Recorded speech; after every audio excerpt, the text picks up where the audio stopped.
Welcome, everyone. This is your friend, the DN What If, here with another exciting fanfiction. Today, we're diving into the story of What If Deku and Kacchan Never Grew Apart? If you enjoy this video, don't forget to hit that like button and subscribe for more fanfiction content just like this. Now, let's get started with the fanfic. The rain had finally passed, leaving behind glistening rooftops and the earthy scent of damp pavement in the quiet town of Masudafu. From his perch by the living room window, young Katsuki Bakugo watched the last lingering droplets slide down the glass as sunlight broke through the parting clouds. His crimson eyes lit up with excitement. A grin stretched across his face, and in a flash he jumped from his seat, barreling across the room to throw himself against his mother's leg. "Mom!" "The rain stopped," he cried, clinging tightly. "You promised we could go to Izuku's if it did." "It's already drying up." Mitsuki Bakugo let out a sigh, though the corners of her lips tugged upward despite herself. All right, you little firecracker. You and that boy are glued at the hip." Katsuki tugged insistently at her pants until she relented and walked over to grab the car keys. The moment she moved, he dashed upstairs, rummaging for his jacket despite the returning sunshine. It was still brisk, and he didn't want to risk a cold. When he came barreling back down the stairs, Mitsuki was already at the door. She smiled fondly at his eager energy and helped him into the car. 15 minutes later, the car pulled up to the familiar Midoriya household. Katsuki was practically bouncing in his seat. As soon as the door opened and his seatbelt clicked free, he was out like a shot, feet pounding the pavement all the way to the door. Clambering onto the little step stool, he jabbed the doorbell repeatedly with all the enthusiasm a child could muster, only stopping when the door creaked open. Inko Midoriya's kind face appeared in the doorway, a soft smile spreading across her features. Mitsuki waved behind him, and Inko returned it before kneeling slightly to greet her young guest. "Hello, Katsuki," she said gently.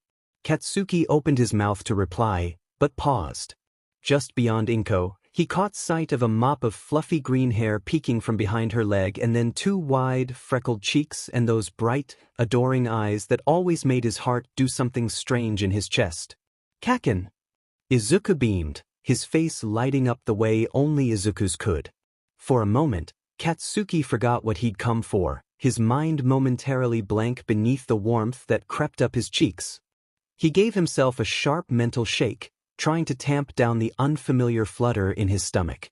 Then, with a faint scowl masking his embarrassment, he hopped down from the stool and strode over to Izuku, fiddling with the hem of his shirt as he approached. "Hi, Kacchan," Izuku said softly, voice laced with shyness. Katsuki didn't bother with a reply. Instead, he grabbed Izuku's hand and tugged him inside, determined to keep moving before his thoughts got all tangled again. Inko and Mitsuki exchanged an amused look as they followed, their shared smiles saying everything that needed to be said. "I almost forgot why I came here." Katsuki suddenly blurted. "Zuzu, I've got something to show you. It's gonna blow your mind." Izuku's eyes widened with curiosity. Katsuki reached into his jacket and triumphantly pulled out a figure. Izuku gasped, practically stumbling backward in awe. Held high in Katsuki's hand was a limited edition All Might figurine, one of only 5 in existence. "No way!" Izuku breathed, his entire body buzzing with awe. "Kacchan, that's the limited edition All Might. There are only 5. 5. Of course. Aren't I amazing?" Katsuki barked proudly, chest puffed out. "You always are, Kacchan." Izuku laughed, his eyes sparkling with joy. The two boys collapsed into a pile of laughter and energy, the figurine becoming the centerpiece of their shared world. They played with it for a while, wrapped in their own bubble, until Inko peeked in. "Izuku, sweetheart, dinner's almost ready. Did you ask if Katsuki's staying the night?" Izuku froze mid-laugh. "Oh, I forgot." He turned to Katsuki with a sheepish smile, fingers nervously curling into the hem of his shirt. "I wanted to ask if you'd like to sleep over tonight. If that's okay with you." Katsuki smirked, the confidence rushing back into him like a tide. "You know I'd never say no to you, Zuzu." Izuku's face lit up like a lantern, and before Katsuki could prepare, he was tackled into a hug, both of them tumbling to the floor in a tangle of limbs and laughter. Inko's chuckle followed them as she stepped away, confirming that Mitsuki had already agreed to pick Katsuki up after breakfast.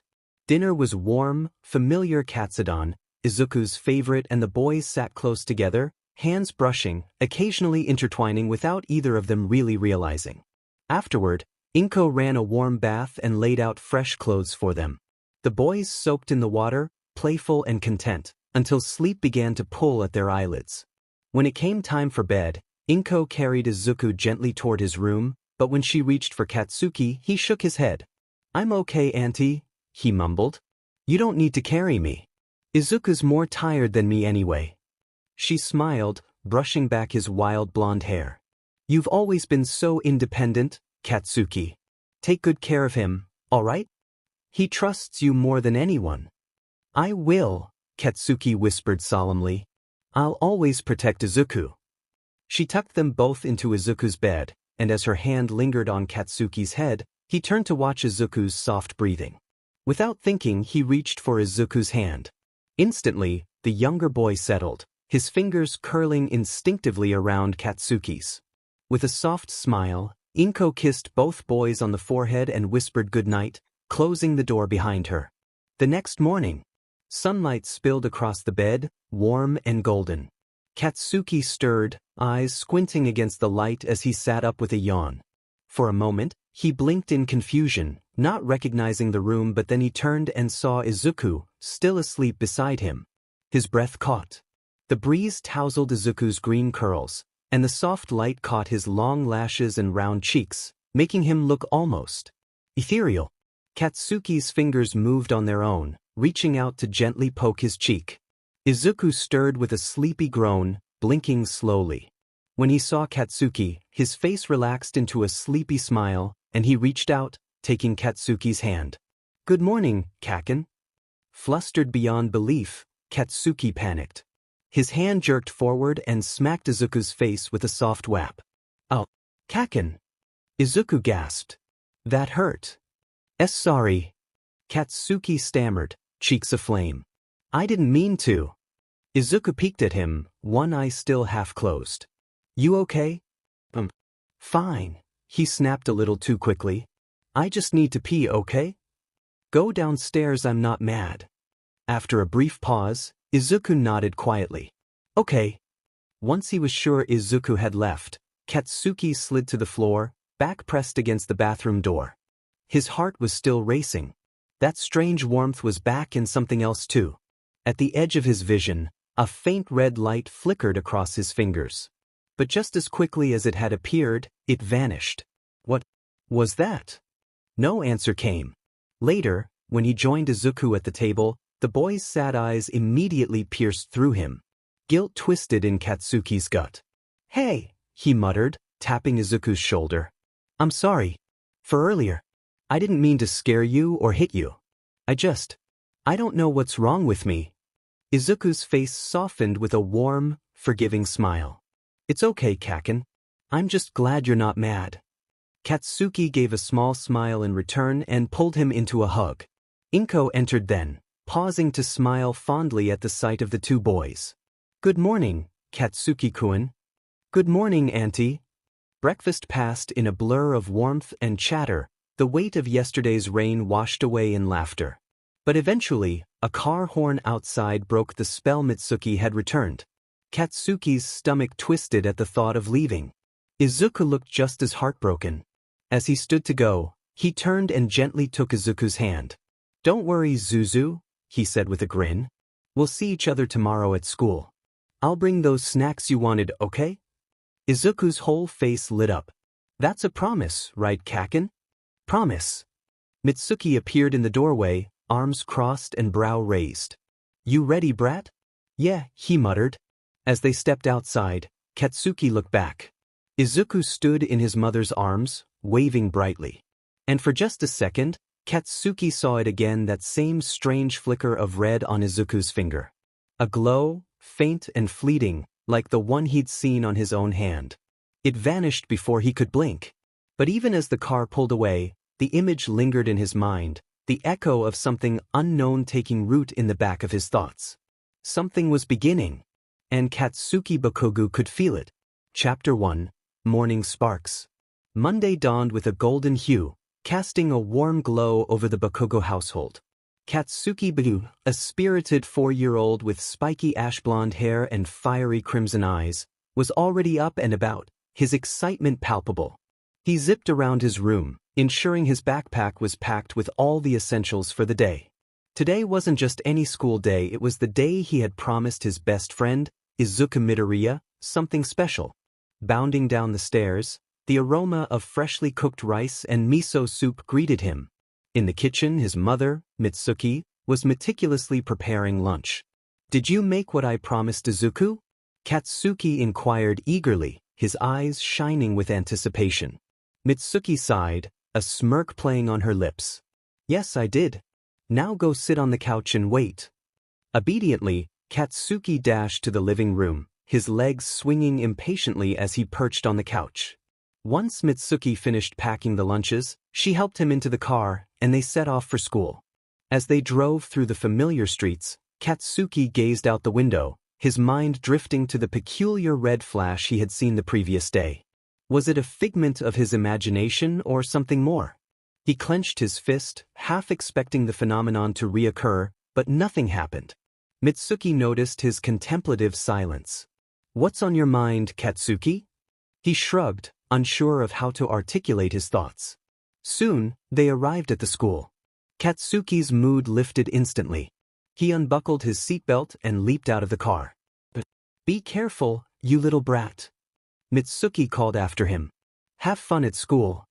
Katsuki waved without looking back, his focus solely on the school entrance. Chapter 2. Morning Greetings. Inside the classroom, Katsuki's eyes scanned the room, searching for a familiar mop of green curls. Spotting Izuku in the corner, he broke into a grin and made his way over. "Zuzu, good morning." Izuku turned, startled, but his face lit up upon seeing Katsuki. "Kacchan, good morning." The two boys sat together, their conversation flowing effortlessly as they shared stories and laughter, oblivious to the bustling classroom around them. Chapter 3. Lunchtime Bonds. When the lunch bell rang, Katsuki grabbed Izuku's hand. "Come on, Izuku. It's lunchtime." "Okay, Kacchan." They settled at their usual spot. Katsuki opened his bento box, revealing a steaming serving of katsudon, Izuku's favorite. He handed a similar box to Izuku. "Here, I made the hag cook this for us, just like I promised." Izuku's eyes sparkled with delight. "What? Kacchan's the best. Thank you so much." As they ate, the contrast between them was evident. Izuku's face was soon adorned with grains of rice, while Katsuki maintained a meticulous neatness. Noticing the mess, Katsuki chuckled, pulled out a tissue, and gently wiped Izuku's cheeks. "Look at the mess you're making, Izuku. Your face looks ridiculous," he teased. Izuku froze, a blush creeping onto his cheeks. To him, Katsuki's gesture was nothing short of angelic. "Now you're all clean," Katsuki declared. Their eyes met, and for a moment, time seemed to stand still. "Are you okay, Zuzu?" Katsuki asked, noticing Izuku's dazed expression. Snapping out of it, Izuku looked away, his face burning. "I'm fine. Just, Kacchan looks so dazzling when he smiles." "I couldn't look away." Katsuki blinked, stunned. "You always shine, Kacchan," Izuku continued softly. "Just like the sun. Too bright to stare at, but impossible to look away from." Flustered, Katsuki threw the napkin at Izuku's face. "Why you can't just say things like that, idiot? Stop staring at me and eat, you stupid Zuzu." Izuku giggled, resuming his meal. Chapter 4. Playground Adventures. After lunch, the children gathered for a game of hide and seek, with Katsuki as the seeker. 1, 2, 3, he counted, facing a tree. The children scattered. Izuku, in a panic, found a hiding spot behind a bush near the swings. 9, 10. "Ready or not, here I come," Katsuki called out. One by one, he found his classmates, leaving Izuku for last. Approaching the bush, he shouted, "Found you!" Startled, Izuku tumbled out, tears welling in his eyes. That was really mean, Kacchan, he pouted. Katsuki laughed. But it was hilarious seeing you so scared, Zuzu. Izuku crossed his arms, turning away. Come on, Zuzu, I said I'm sorry. Katsuki. Tried again. With a sigh, Katsuki hugged Izuku from behind. Forgive me, he murmured. Izuku stiffened but eventually sighed. You don't play fair, Kacchan. Katsuki smirked, victorious. All right, children. Playtime's over. Time to head back inside, the teacher called out. The boys joined their classmates, heading back to the classroom. Chapter 5. Quirk Lessons. Back in class, the teacher introduced a lesson on quirks. Some of you may have already discovered your quirks, she began. Others are still waiting. Remember, everyone develops at their own pace. Izuku leaned towards Katsuki. I wonder what my quirk will be. I just know yours will be amazing, Kacchan. You're always amazing after all. Katsuki smirked. Of course. And you'll be my sidekick. We'll be the best hero duo ever. Yeah. Izuku cheered. The teacher continued. Now, children, there are some people who never manifest a quirk. They are called quirkless. But even without quirks, these people work just as hard to help others. That's why we must never treat them differently. Yes, Sensei, the children chorused. Chapter 6. Homeward Bound. As the day ended, Izuku yawned, exhausted. Katsuki held his hand as they walked to the classroom door, where their mothers awaited. Did you have fun today? Mitsuki asked, amused. Izuku nodded sleepily. Inko lifted him into her arms. Katsuki yawned, and Mitsuki scooped him up as well. Say goodbye to Katsuki, Izuku, Inko encouraged. Izuku whined. I don't want Kacchan to leave. Inko smiled. Don't worry, sweetheart. You'll see him again tomorrow. We're going to their house, remember? It's Katsuki's birthday. At that, Izuku perked up. Oh, but see you tomorrow, Kacchan. Katsuki, already dozing off, mumbled, See you tomorrow, Zuzu. Chapter 7. Birthday Surprises. The next morning, Katsuki awoke to his mother's cheerful voice. Happy birthday, brat. He rolled his eyes but muttered, Thanks. After breakfast, they headed to school. At the entrance, Mitsuki lifted Katsuki and showered him with kisses. You hag. Now my face is covered in UGG lipstick. Mitsuki smirked. Happy birthday, you little brat. As Katsuki wiped his face, a blur of green tackled him. Happy birthday, Kacchan. Izuku beamed. The class made a surprise for you. Come on. Inside the classroom, colorful decorations adorned the room, and a cake sat in the center. Happy birthday, Bakugo-kun, the class cheered. Overwhelmed, Katsuki was about to respond when a crackle echoed. Gasps filled the classroom like a wave crashing over the students, mouths falling open and eyes widening in collective disbelief. Time seemed to slow for a moment, all attention zeroed in on the center of the room on the boy standing stock still, staring at his hands as if they belonged to someone else. Katsuki Bakugo's chest rose and fell with shallow, uneven breaths. His hands were trembling, not from fear, but from the wild, electric feeling that had just surged through him. They stung, faintly tingled, even but it wasn't unpleasant. In fact, it felt powerful. Alive. He swallowed hard and focused, narrowing his gaze as he tried to replicate what had just happened. A flicker. A pop. A tiny, golden spark danced across his palm like static fire, followed by a faint crackle that disappeared almost as soon as it came. The room erupted. Cheers exploded from every direction as his classmates leapt to their feet, excitement shattering the silence. A rush of bodies surged toward him, hands reaching out, voices overlapping in chaotic celebration. You got your quirk? Someone shouted. Kacchan, that was amazing. No way. That was an explosion, wasn't it? The teacher clapped her hands together, beaming. Katsuki, congratulations, you've awakened your quirk. Katsuki's mind was reeling. He turned to face the teacher, blinking slowly, still trying to process the sudden shift in reality. Moments ago, he had been just another kid in class, waiting hoping that something would happen. That his quirk would finally come. And now it had. But why were they all cheering? Why were they touching him like this? He hated it, this crowd, the noise, the pressure. And then he saw him. Just beyond the tangle of students, standing frozen by his desk, was Izuku Midoriya. His wide green eyes were locked on Katsuki, shining with something close to wonder. His freckles stood out stark against his pale cheeks, and his mouth was slightly open in a wordless gasp. For a heartbeat, he didn't move. But then, his lips stretched into the brightest, most joyful grin Katsuki had ever seen. "Kacchan?" Izuku breathed, and the sound of it, even across the room, cut through the noise like a lightning strike. Without a second thought, Katsuki shoved past the kids crowding him, arms pushing through until he was free. He held his arms open instinctively, and Izuku didn't hesitate. He ran forward like a shot and leapt into him, wrapping his arms tight around Katsuki's neck. Katsuki caught him easily, his own arms circling Izuku in return, anchoring them both in the middle of the storm. "Kacchan!" Izuku screamed, his voice full of pure, unfiltered joy. "You have a quirk! You have a quirk!"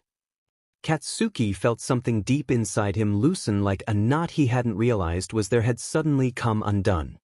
His lips twitched upward, and before he knew it, he was laughing. Not the loud, explosive laugh he was known for, but something smaller, softer. A sound that only Izuku ever seemed to draw out of him.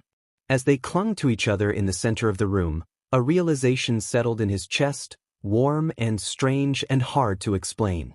Not just that he had a quirk, but that the very first person to celebrate it with him, with every ounce of his heart, was Izuku. His best friend. His soulmate.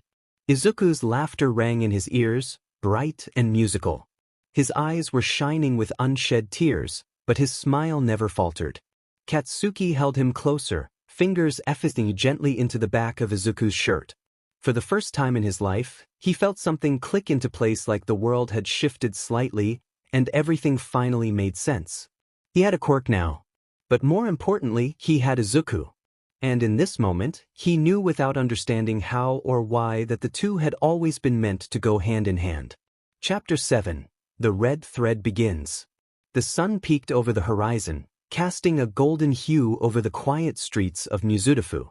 Birds chirped in the morning light, and somewhere in the Bakuga household, excitement was reaching its boiling point. It was July 15th, Izuku Midoriya's birthday. Katsuki Bakugo stood in his room, clutching a neatly wrapped present in both hands. His ruby eyes were practically glowing with anticipation. His heart pounded in his chest, not from nerves, but from an overflowing excitement he couldn't quite contain. With the care of someone protecting a priceless treasure, he tucked the gift under one arm and bolted for the stairs. As he descended, the scent of fried eggs lingered faintly in the air. Mitsuki Bakugo stood in the hallway, arms crossed, a knowing smirk playing on her lips as her son came skidding to a halt in front of her. "Are you ready to go, you little explosive brat?" she teased, tilting her head. Katsuki's nose scrunched. "Yeah, now hurry up. I can't wait for Izuku to open this." He jabbed a finger at the present. "And stop calling me that, you old hag." Mitsuki chuckled, shaking her head without bothering to retaliate. Her son's enthusiasm was contagious. Masaru, sitting comfortably on the couch with a mug of coffee, raised a hand in farewell. "Have fun, Katsuki." "I will." Katsuki shouted over his shoulder, already halfway out the door. The car ride was brief, but to Katsuki, it felt like hours. He leaned against the window, staring intently at the familiar route, fingers drumming against his knees. The moment the Midoriya household came into view, he straightened, pressing his face to the glass. There, by the front steps, stood Izuku.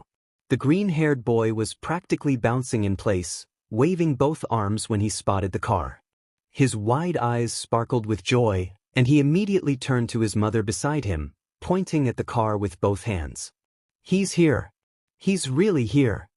Izuku whispered as though he couldn't quite believe it. Inko Midoriya chuckled softly and gave him a gentle nod.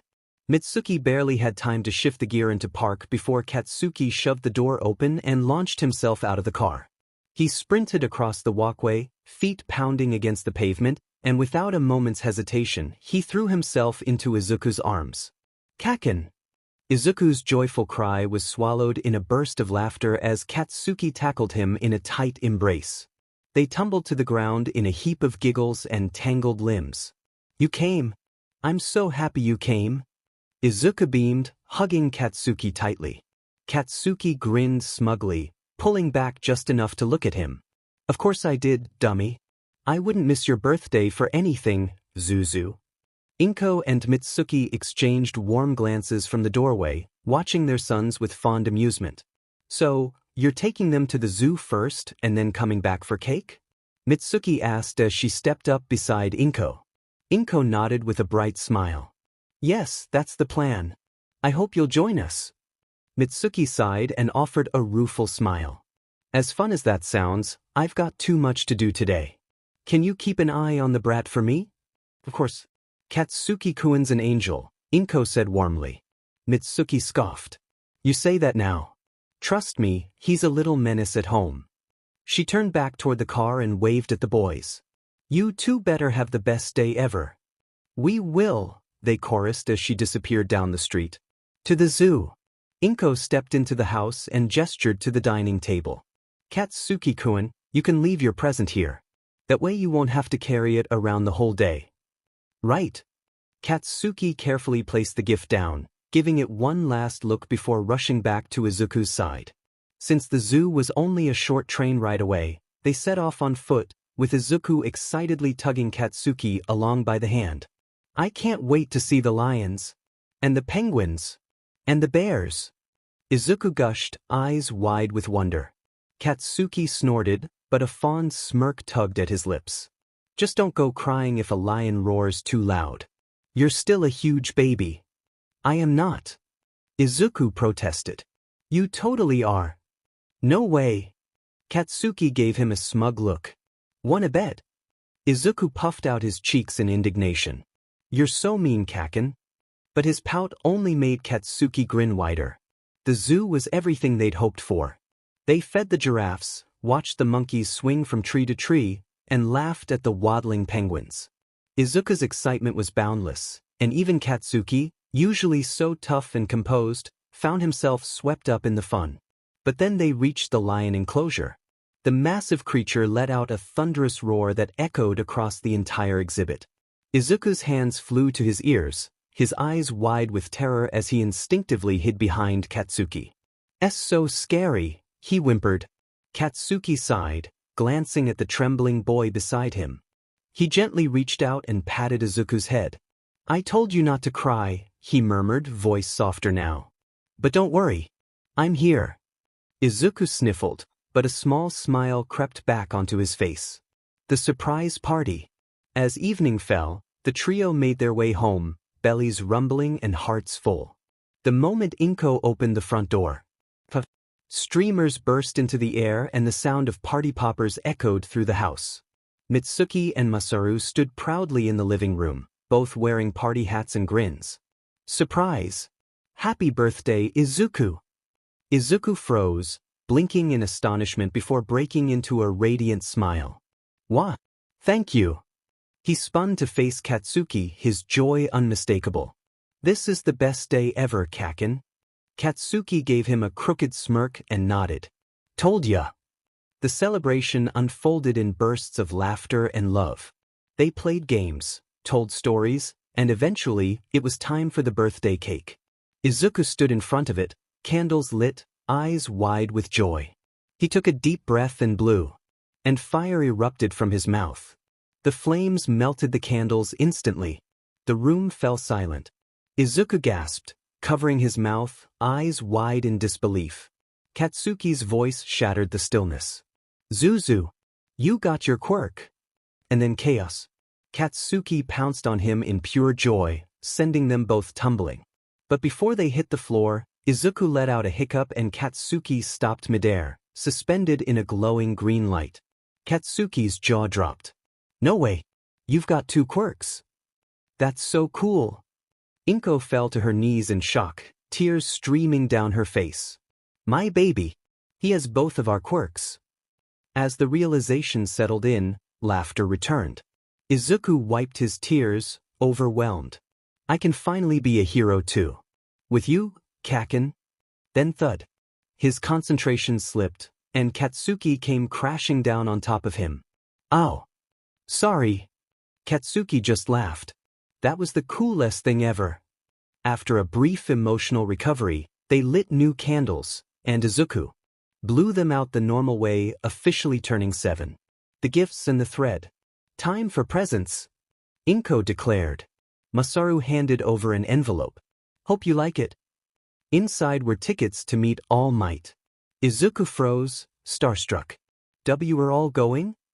Katsuki pulled out a matching ticket with a smug grin. You bet. Then he handed over a box.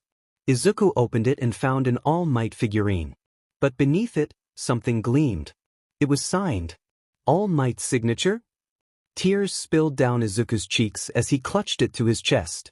Thank you, Kacchan. Told you you'd cry, Katsuki mumbled, smiling. Later that night, as exhaustion claimed them, the two boys fell asleep on the couch, still holding hands. The adults watched quietly. Inko, her voice low and filled with sorrow, whispered her decision to leave for work overseas. 8 years. Mitsuki and Masaru begged her to reconsider, but her mind was made up. This is for Izuku's future, she said. And as the adults spoke in hushed tones, a faint shimmer pulsed between the boys' hands, a red string, thin as spider silk, visible only for a fleeting moment. Katsuki saw it again as they left. A thread, hovering between them. And though he didn't understand it yet, somewhere deep in his heart, he already knew. They were connected. Fate had begun to weave its story. Katsuki Bakugu stirred beneath the warmth of his blanket, his limbs heavy with sleep and his head still foggy from the excitement of the night before.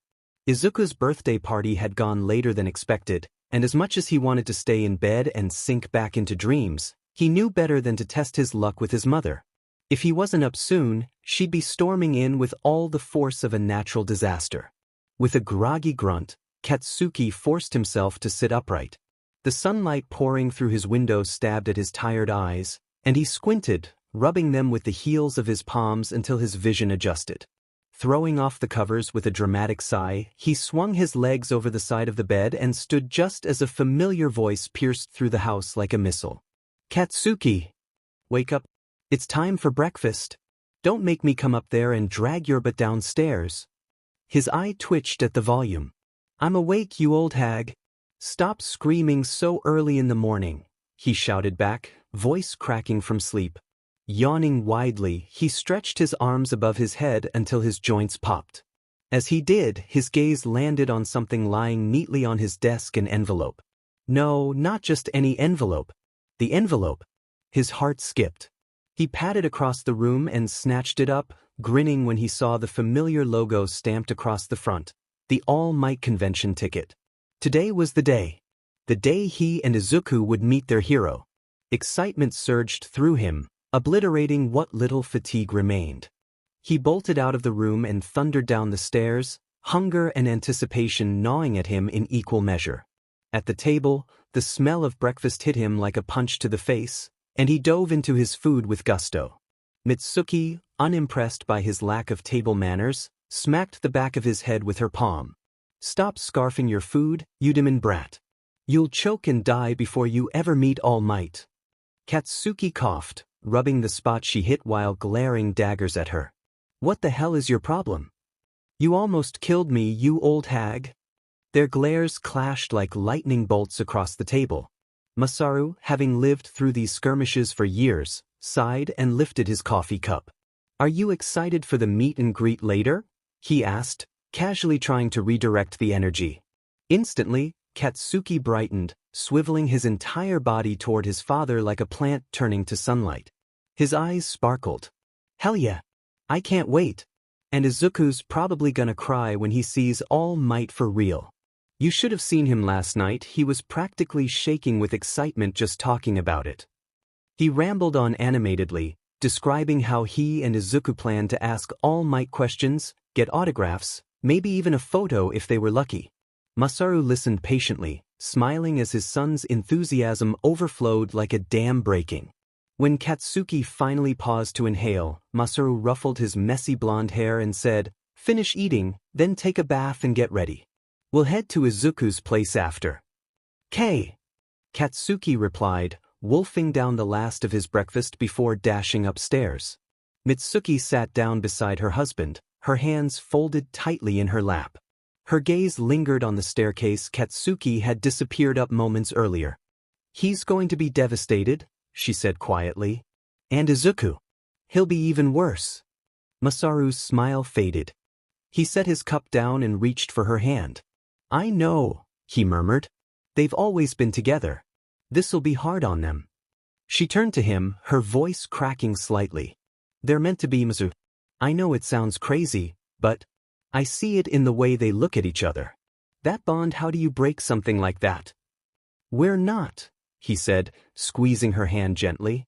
"But Inko made her decision. She has to do what's best for her and Izuku.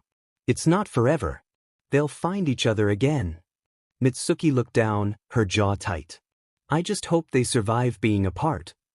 Upstairs, Katsuki emerged from the bath wrapped in a towel, steam trailing behind him as he stepped into his room. He rifled through his drawers before settling on his favorite shirt, bright orange with a bold, dark red explosion design and the word "boom" emblazoned across the chest. It was perfect. He pulled on a pair of black shorts, his signature orange-black sneakers, and most importantly the green bracelet on his wrist. Its twin was worn by Izuku, a token of their unbreakable bond. After slipping on his black jacket, he checked himself in the mirror and grinned. Perfect. His parents were already waiting by the door. They headed to the car, Katsuki bouncing with excitement the entire ride. When they pulled up to the Midoriya home, Katsuki spotted Izuku standing outside, clutching his mother's hand, talking rapidly with a bright, shining grin on his face. The moment Izuku saw him, his eyes lit up. "Kacchan!" he cried. Before the car had fully stopped, Katsuki flung the door open and launched himself toward his best friend. Izuku met him halfway, and Katsuki caught him with ease, spinning him around like he weighed nothing at all. "I'm so excited!" Izuku squealed. "Do I look okay? Is my hair messy? What if I trip in front of him? Oh my gosh, he's going to be so cool." "You bet he will." Katsuki beamed, setting him down gently but not releasing him. "Let's go already. If we get there early, we can beat the lines." Izuku nodded eagerly and tried to turn toward his mother, only to realize Katsuki was still hugging him. With a gentle tap to his arm, Katsuki let go. Inko smiled as she approached, patting Izuku's head before they all piled into the car. All Might convention, later that day. The convention center buzzed with energy. Fans young and old filled the space, each one bursting with admiration for the number one hero. Katsuki and Izuku waited in line, sandwiched between their parents, hands clutched tightly as they inched forward, vibrating with anticipation. Every time All Might's booming voice echoed, "Plus Ultra," the boys would nearly leap out of their shoes. When they reached the front of the line, the two of them burst forward, still hand in hand, racing toward the towering figure of their hero. All Might greeted them with his signature smile, wide and infectious. Izuku launched into a flurry of questions and praises, stumbling over his words in pure awe. Katsuki stayed quiet, though his wide-eyed expression betrayed how deeply thrilled he was. His eyes never left All Might's face. When their time was almost up, All Might crouched, scooping both boys effortlessly into his arms and settling them on his shoulders. "Say it with me," he grinned as the photographer prepared the shot. "Plus Ultra," they all shouted together. When All Might finally set them down, his gaze softened. "You two are something special," he told them. "Wits, guts, and heart. I can tell you're going to shake the world. Stay close. Protect each other. I'll be waiting for you at you." The boys could barely contain their joy as they ran back to their parents, beaming. But then the moment shattered. "I hope we can come back next year, Zuzu," Katsuki said excitedly. "Wouldn't that be awesome?" Silence. He looked between their parents, noticing the strained expressions. Inko's eyes shimmered with emotion. "Mom?" Izuku asked, his smile faltering. "Can't we?" Inko took a shaky breath, then slowly knelt before them. Izuku, we're moving. I got a job offer. Overseas. We're leaving Japan. Everything froze. Katsuki stared in disbelief. Izuku's eyes welled with tears, his lip trembling. But I don't want to go. I don't want to leave. Not without Kacchan. The scream that tore from his throat stunned them all. And then his quirk activated. A blue aura erupted around him, hair lifting, eyes glowing with supernatural light. The air thickened, the ground cracked, nearby objects lifted and shook in the energy wave. Inko panicked, reaching for her son. Izuku, you're losing control. Please. But he didn't hear her. His power surged desperate, raw, untamed. And yet, Katsuki wasn't touched. In the chaos, the energy wrapped around him like a shield. The storm spared him entirely. Katsuki stepped forward, unafraid, and gently cupped Izuku's tear-stained face. Zuzu, he whispered. Their eyes met. It's okay. The storm slowed. The glow dimmed. Katsuki pulled him close, and Izuku crumbled in his arms, sobbing uncontrollably. I don't want to go. I don't want to leave you. Katsuki held him tighter, tears building in his own eyes. Then I'll wait for you, he whispered. I'll get stronger. I'll save up money. I'll come find you. You just have to promise to do the same, okay? Izuku nodded weakly. You better not get weak without me, Katsuki added, forcing a grin. I'm not dragging dead weight into Yue. That got a small, watery laugh from Izuku. Their parents finally rushed over, relief washing through them. But Mitsuki paused, frozen as she noticed something. Izuku was still staring at her. That blank, glassy-eyed stare. That terrifying calm. The same look he'd had years ago when a kid tried to take Katsuki's hand away from him in kindergarten. A chill ran through her spine. She was beginning to realize. Izuku wasn't just attached. He was possessive. And her son didn't even notice. Katsuki smiled down at Izuku, eyes soft. I know you'll come back, Zuzu. I promise, Kacchan, Izuku whispered, nuzzling his cheek. Mitsuki turned away, heart pounding, deeply unsettled. And she knew this was only the beginning. The day had come. A day Katsuki had dreaded from the moment he first overheard his parents whispering in the kitchen. The day Izuku would leave. The airport bustled with noise, footsteps, rolling suitcases, garbled announcements echoing through the high ceilings. Families chatted or hurried to their gates. But for Katsuki Bakugo, the world had narrowed to one thing. The small, trembling figure clinging to his mother's side just a few steps away. Izuku Midoriya was crying. Not the quiet kind of crying he sometimes did when he scraped his knee or when a movie had a sad ending. No, this was different. His tiny shoulders shook with every ragged breath, and his hands were clenched tightly into fists at his sides. Tears spilled down his cheeks in endless rivers, and no amount of comforting from Inko could soothe him. She rubbed his back gently, murmuring soft words against his ear, trying to keep her own heart from breaking at the sight of her son so shattered. Katsuki stood nearby, fists clenched and jaw tight. His eyes stung, and though he tried his hardest to keep his expression neutral to be strong, like he always was, a tear betrayed him and slid slowly down his cheek. He quickly wiped it away with the back of his hand, but another followed, and then another. He gritted his teeth and looked away. Minute. He wasn't supposed to cry. But how could he not? Izuku was leaving. His Izuku. Taking a deep breath, Katsuki crossed the space between them and stopped in front of the sobbing boy. Zuzu, he called gently, his voice quieter than usual. Izuku didn't react at first, too lost in the storm of his grief. So Katsuki did something unexpected. He reached out and grabbed Izuku's hand. Izuku flinched at the contact, startled, and his sobbing hitched, pausing for just a moment as he looked up through watery eyes. Katsuki gave his hand a soft squeeze before reaching up with his other one and gently brushing aside Izuku's curly green bangs. Izuku blinked in confusion, then heard a soft click. Katsuki stepped back with a grin and planted his hands on his hips, looking immensely proud of himself. Izuku furrowed his brows and reached up to touch his head. His fingers brushed against something unfamiliar nestled in his hair. A hair clip. Before he could ask, Inko pulled a small, mirror from her purse and held it up so Izuku could see. His eyes widened as he caught sight of the adorable green bunny-shaped clip holding his bangs neatly to the side. It was small, simple, and perfect. Izuku gasped softly, then looked back at Katsuki with eyes filled with wonder and affection.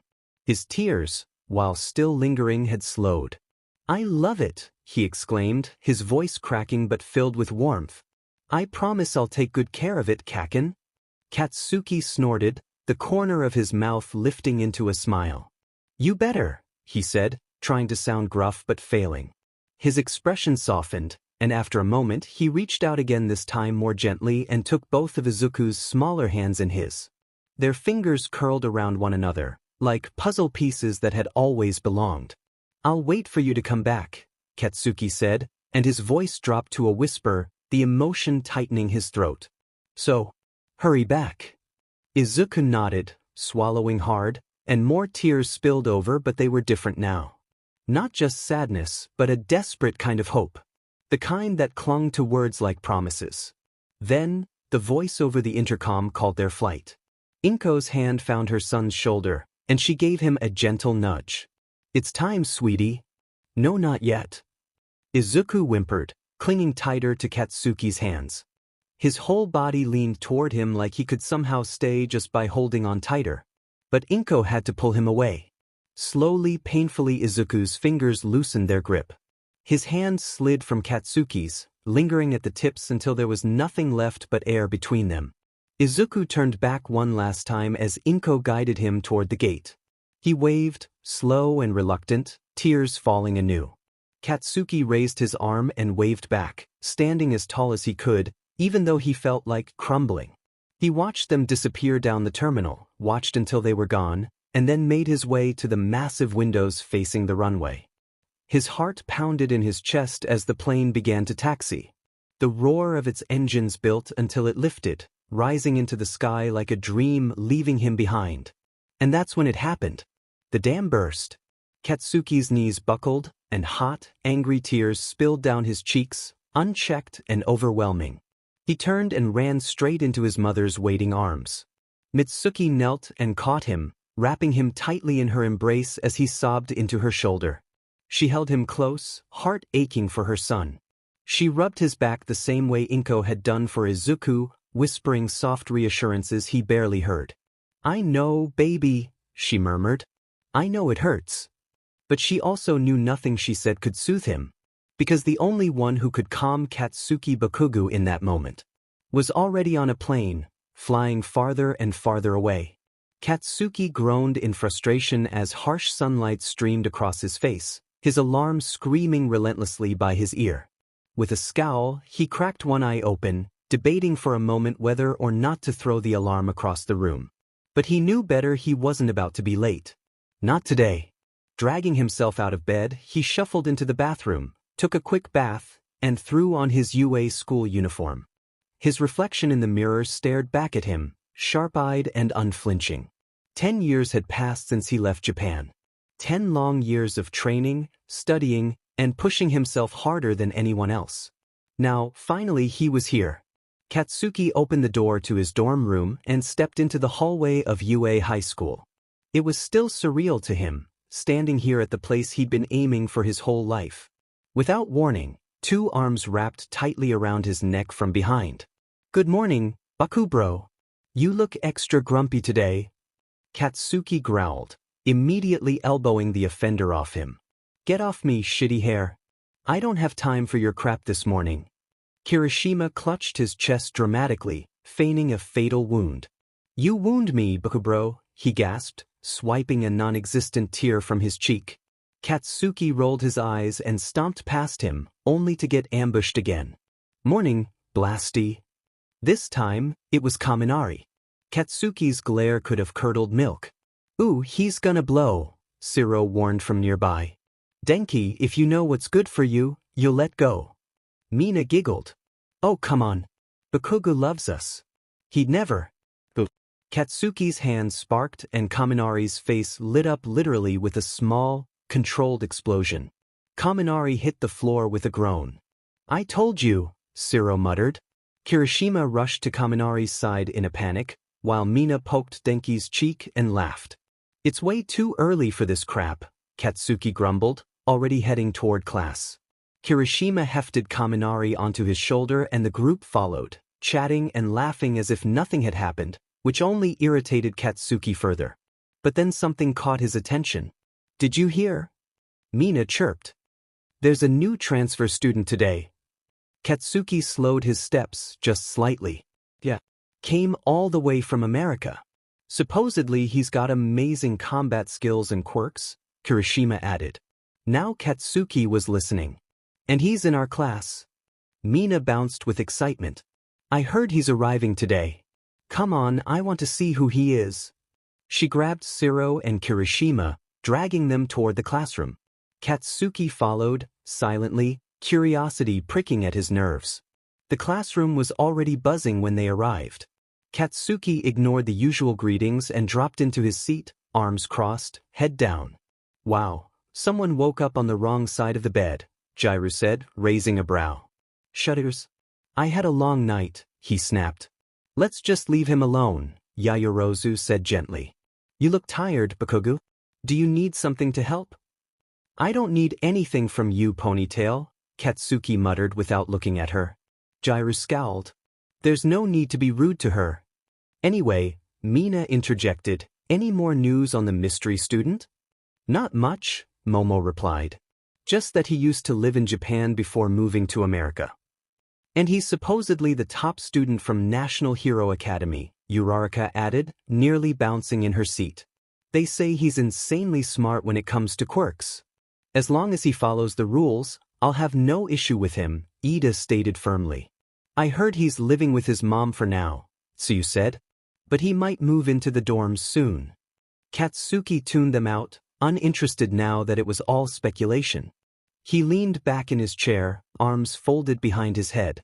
Just more noise. 15 minutes passed. The classroom door opened. The chatter died instantly as Aizawa stepped in, looking like he'd rather be anywhere else. He held a clipboard in one hand and wore his usual expression of please let me go home. All right, quiet down, he said, voice low and dry.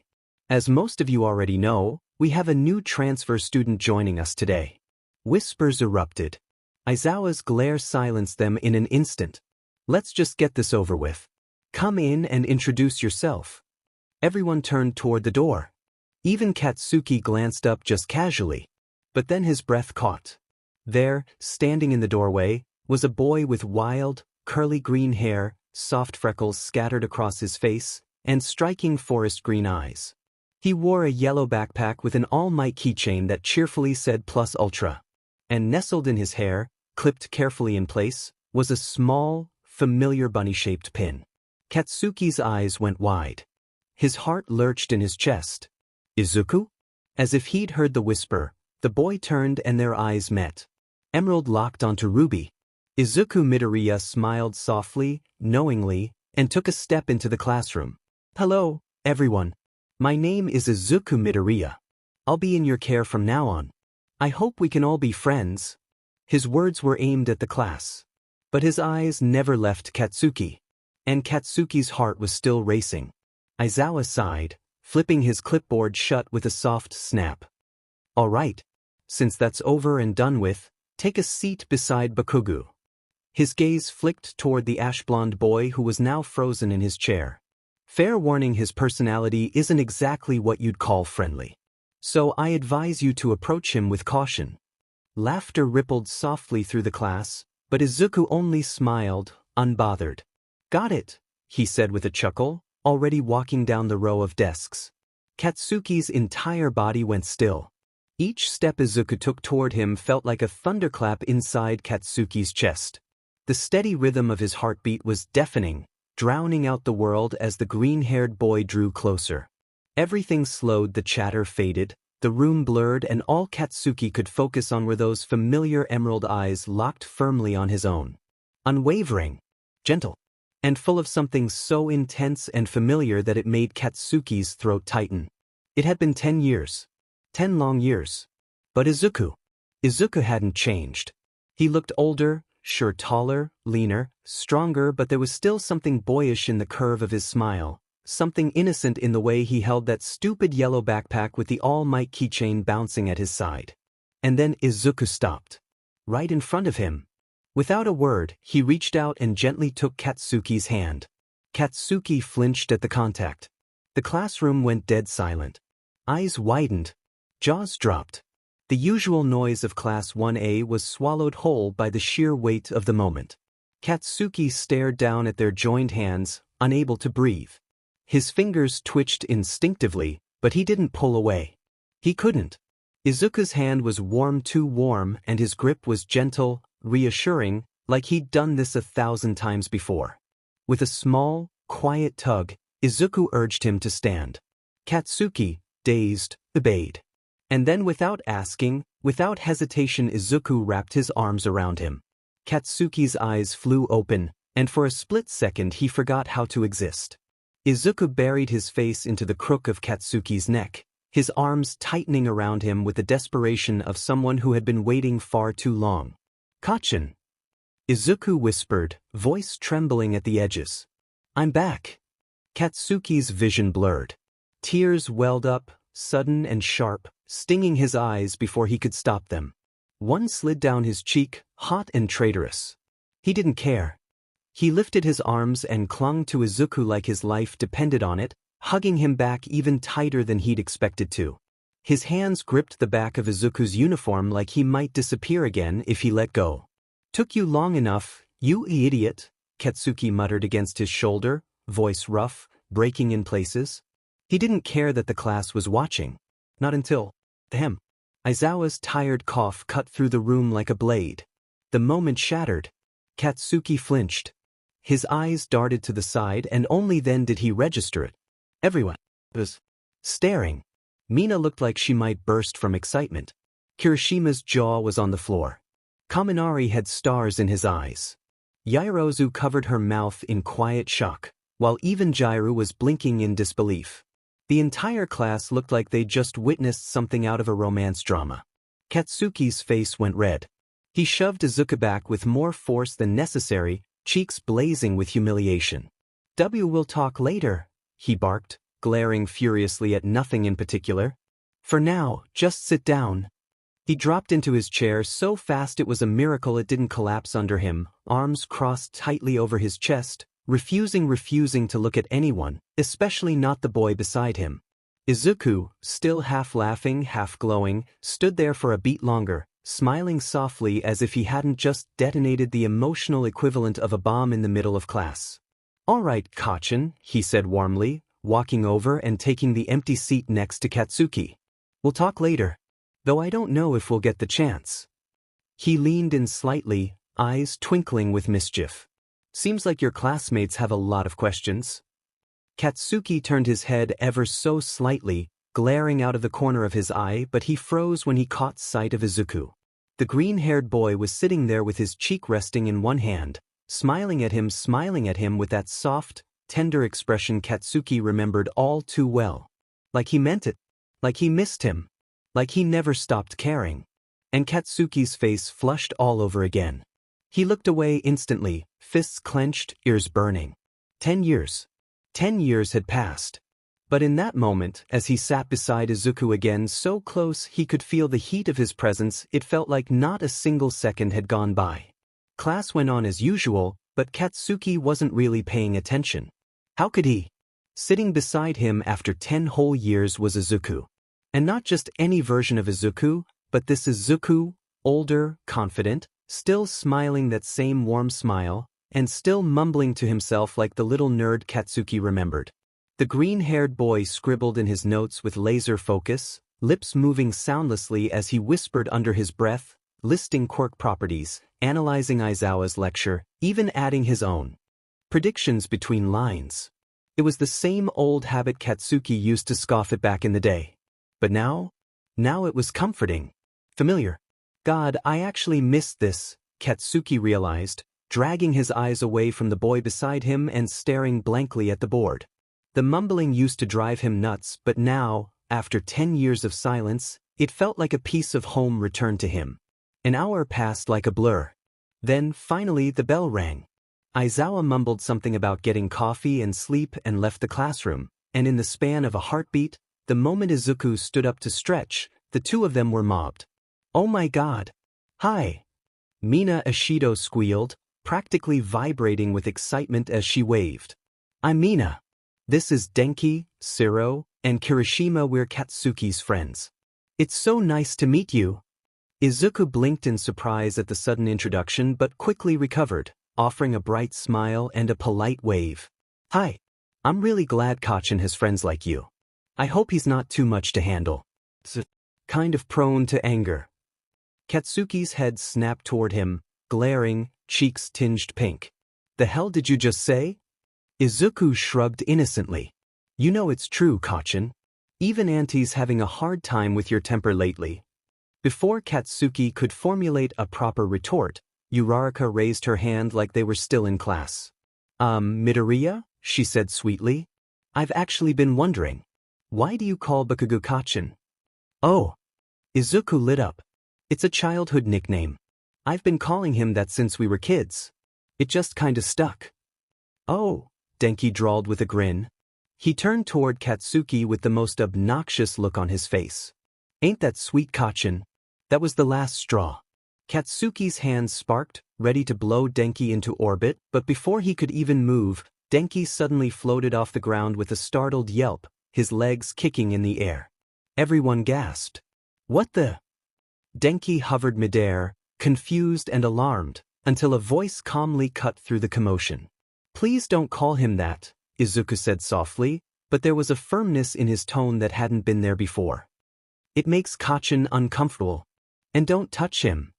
Denki gulped, hands raised in surrender, still dangling in midair. Izuku slowly lowered his hand, and Denki was gently set back down on the floor, unharmed but clearly shaken.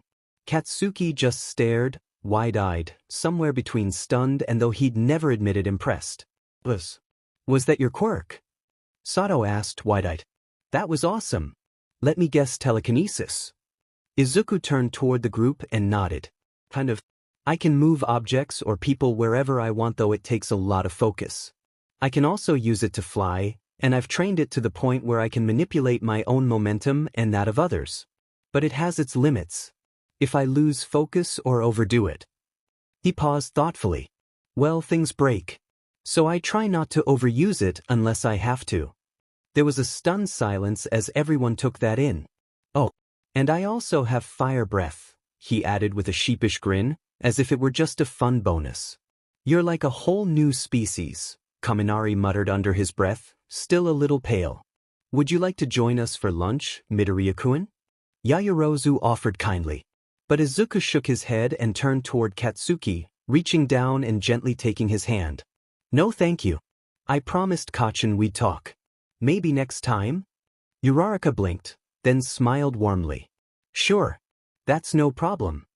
Izuku gave her a grateful nod before gently tugging Katsuki toward the door. This time, Katsuki didn't resist. He didn't even think of pulling away. He let Izuku lead him out of the classroom, their fingers still loosely intertwined, the warmth of Izuku's hand spreading all the way up his arm like it belonged there. The door closed behind them with a soft click.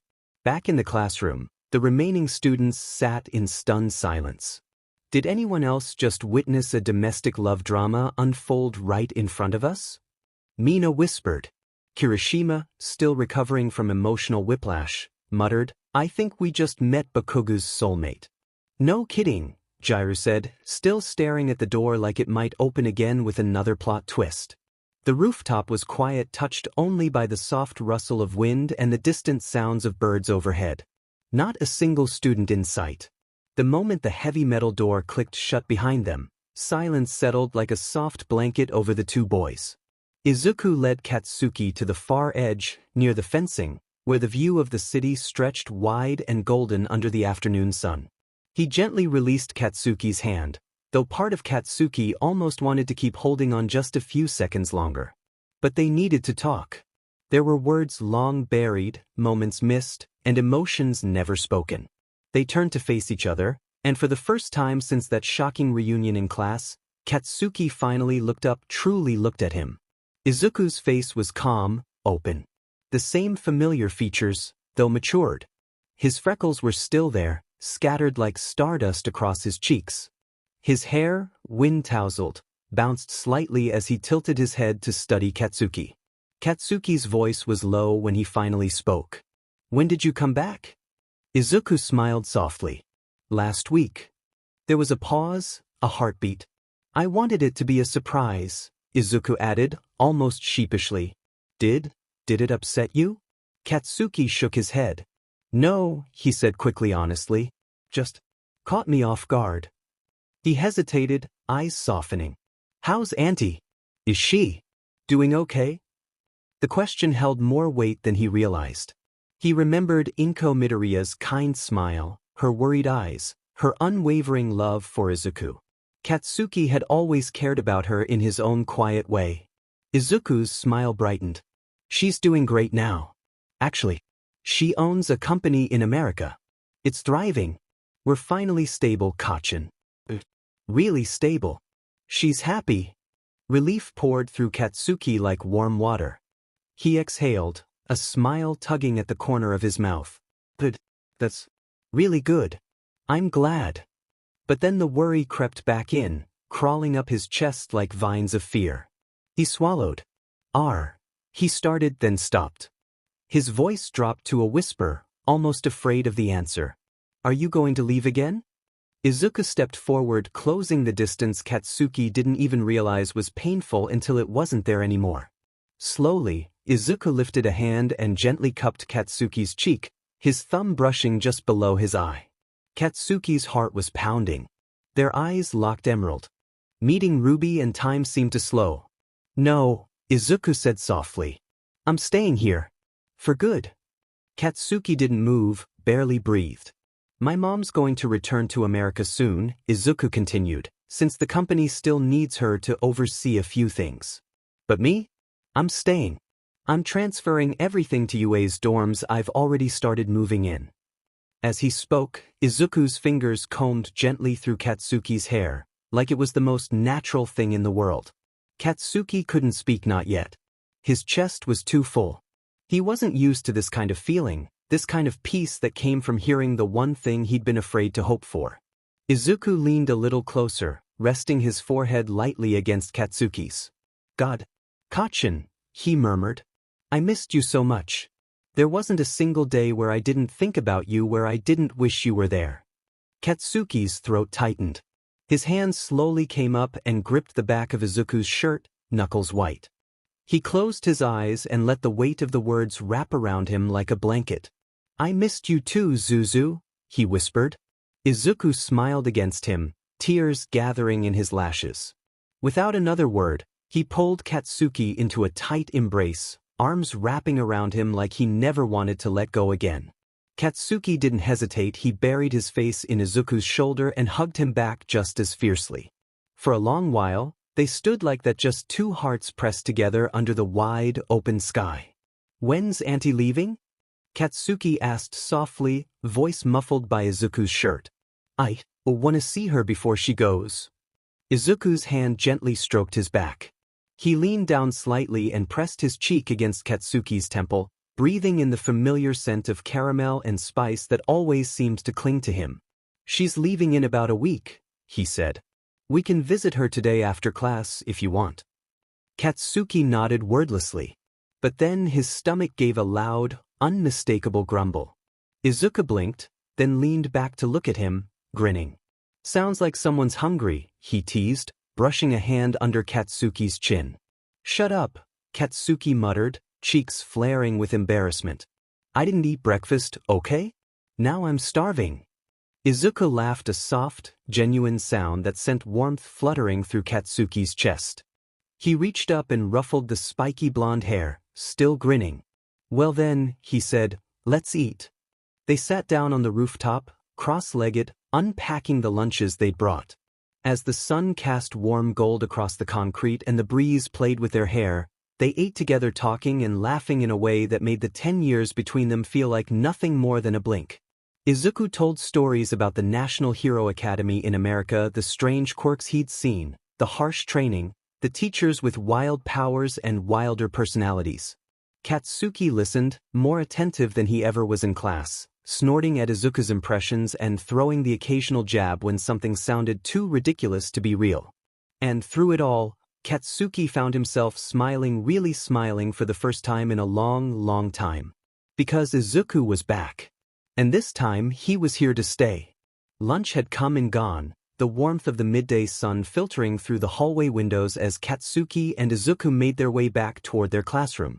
The halls buzzed with idle chatter and the soft shuffle of shoes against polished floors, but neither of them paid it much mind. Izuku walked with a slight bounce in his step, still energized from their shared lunch. Katsuki, as usual, had his hands shoved deep into his pockets, scowling without meaning to, though the edge in his expression was far softer than usual. When it was just the two of them, he allowed himself that much. Their peaceful walk didn't last long. "Bakubro!" The shout echoed down the hall just a moment before Eijiro Kirishima came barreling toward them, his grin wide and infectious, his red hair practically a beacon. Without hesitation, he threw a strong arm around Katsuki's shoulders in a playful headlock, laughing as if they were lifelong comrades. Katsuki groaned under his breath. "What the hell do you want, shitty hair?" Izuku's cheerful expression faltered the second Kirishima touched Katsuki.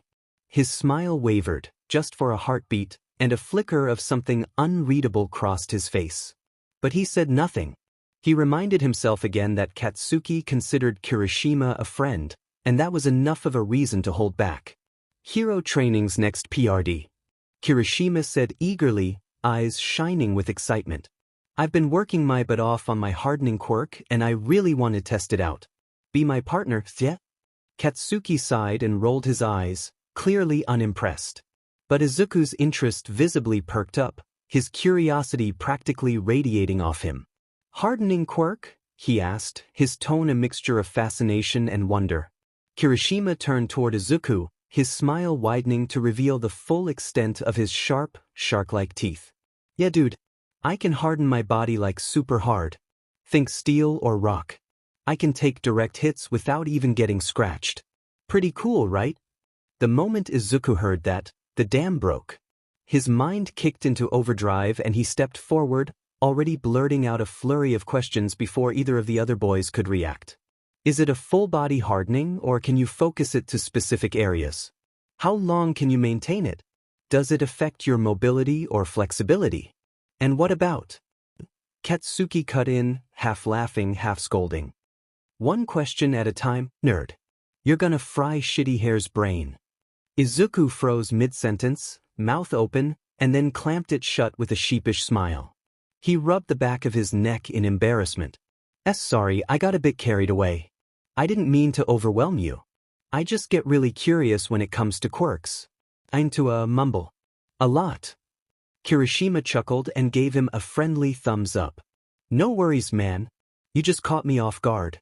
I never really think that deeply about my quirk, but I'll answer whatever I can later. Honestly, everyone in class has awesome quirks you should ask around. I'm sure they'd love to tell you." Izuku's eyes lit up with gratitude and he nodded enthusiastically. "Thanks, Kirishima-kun. I'll definitely do that." Katsuki watched the interaction, arms crossed, expression unreadable. Deep down he felt relieved, maybe even a little proud. His friends weren't assholes and more importantly, Izuku seemed comfortable enough to be himself around them. It wasn't something he took for granted anymore. But then just when he thought he could let his guard down, Kirishima clung tighter to him, pressing his cheek against Katsuki's and making exaggerated puppy eyes.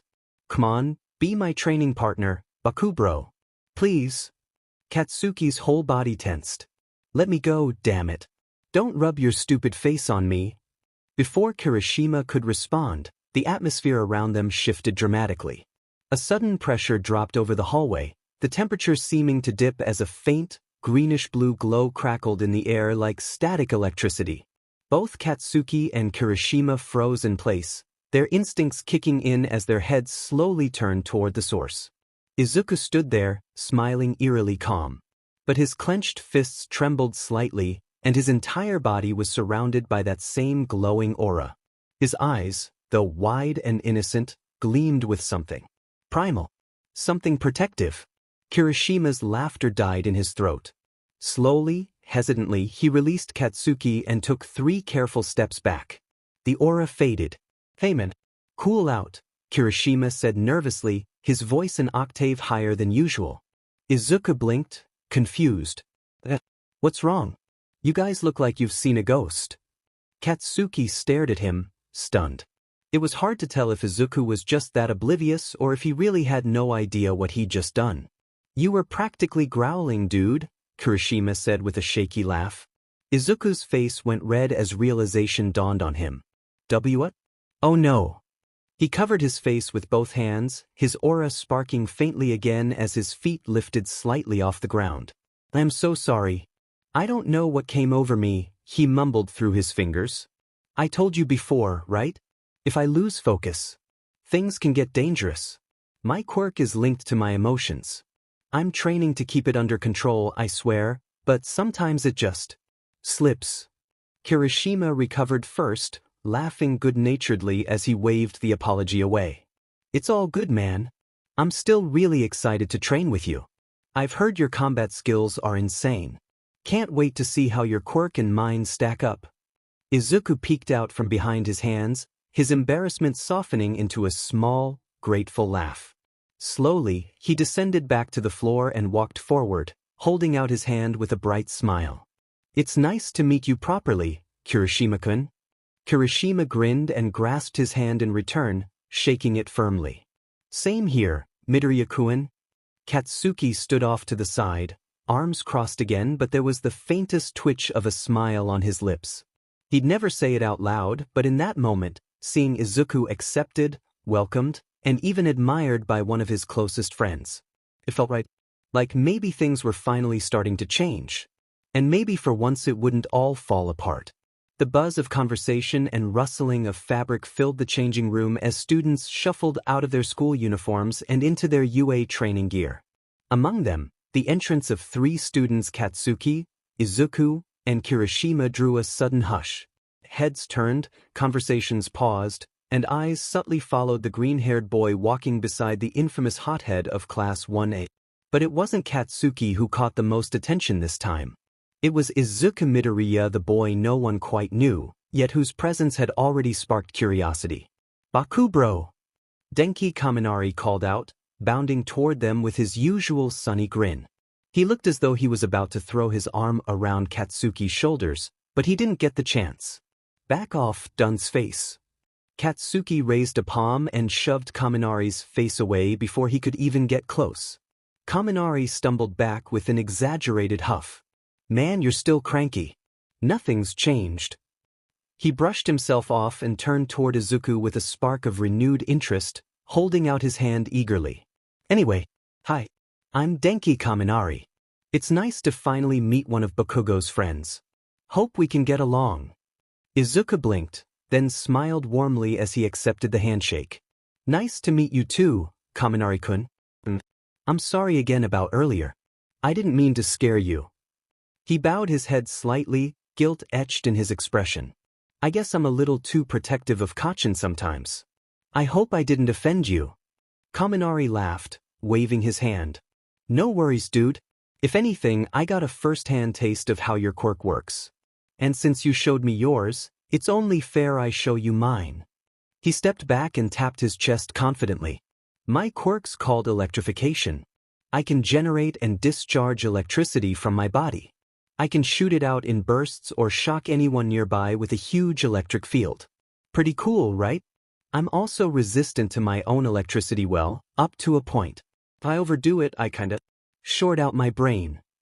Izuku's eyes sparkled, his curiosity piqued. "That's amazing. How much voltage can you produce? Do you have to control the direction manually, or does it surge outward in all directions? How do you manage conductivity and insulation in your costume?" Kaminari blinked, momentarily overwhelmed by the rapid questions. Siro, leaning against the lockers nearby, chuckled. "I'm guessing he's a quirk nerd?" Kirishima grinned and gave a thumbs up. "You bet." Once Kaminari recovered and Izuku had reeled in his enthusiasm, another student approached. He was taller, lean, and easygoing in demeanor, a roll of tape briefly shooting from one elbow. I'm Siro Hanta. Good to meet you, Midoriya-kun. He offered a friendly wave. Since we're all sharing, I might as well throw mine in. My quirk's called tape. I can shoot adhesive tape from my elbows like, think Spider-Man, but with tape. It's super strong and flexible. I use it for restraining enemies, moving fast, or helping in rescue situations. To demonstrate, he fired a quick burst of tape, sticking it cleanly to a locker across the room, then reeled it back with a smooth motion. Izuku clapped his hands together in awe. That's so cool. That has so many practical applications in both combat and search and rescue scenarios. Siro scratched the back of his head, chuckling modestly. Thanks, man. Glad someone thinks so. Before anyone else could speak, a loud, formal voice echoed across the room. Midoriya-kun. Izuku turned, startled, only to see a tall boy with a rigid posture and glasses walking toward him in a straight, almost militaristic line. I am Tenya Ida, class representative. It is a pleasure to make your acquaintance. Given your evident curiosity about quirks, allow me to explain. Mine as well. He struck a proud pose, lifting the leg of his pants to reveal the engine-like appendages embedded in his calves. My quirk is called Engine. These allow me to run at incredibly high speeds. When activated, they produce exhaust bursts that propel me forward akin to a turbo engine. My mobility is my greatest asset, both in battle and during evacuations. Izuku bent forward slightly, peering at the exhaust pipes with wide eyes. Fascinating. Does it take long to maintain its peak form? How do you manage the cooling system? Do you require a specific fuel source? Ida nodded proudly. Indeed. I must maintain them regularly and use orange juice as a fuel supplement. But rest assured, it poses no issue for me. The room slowly returned to a hum of movement and chatter as more students gathered around to share their quirks, the mood light and enthusiastic except for one. Standing silently at the far end of the locker room, Shoto Todoroki remained detached, eyes unreadable and expression cold. Unlike the others, he made no move to introduce himself or engage in the lively conversation. When Izuku looked at him, expecting a greeting, Todoroki simply walked past, brushing by him without so much as a glance. The room fell momentarily silent. Katsuki scowled at Todoroki's retreating back and muttered under his breath, "What a fucking..." Kirishima, trying to ease the sudden tension, rubbed his neck awkwardly. "Yeah. Sorry about him. That's Shoto Todoroki." At the name, Izuku's eyes widened. Todoroki? As in, the Todoroki family? Son of Endeavor, the #2 pro hero? Kirishima chuckled, half amused, half surprised. Yep, that's the one. But he's not really the friendly type. Honestly, he's kind of kept to himself since day one. Doesn't talk much. Doesn't seem like he came here to make friends either. Izuku frowned, his gaze trailing after Todoroki. I see. Still, I'm sure there's a reason for that. Nobody isolates themselves for no reason. I wonder what happened to him. Everyone around him shrugged, unsure. We don't know, Kirishima admitted. He just keeps his distance.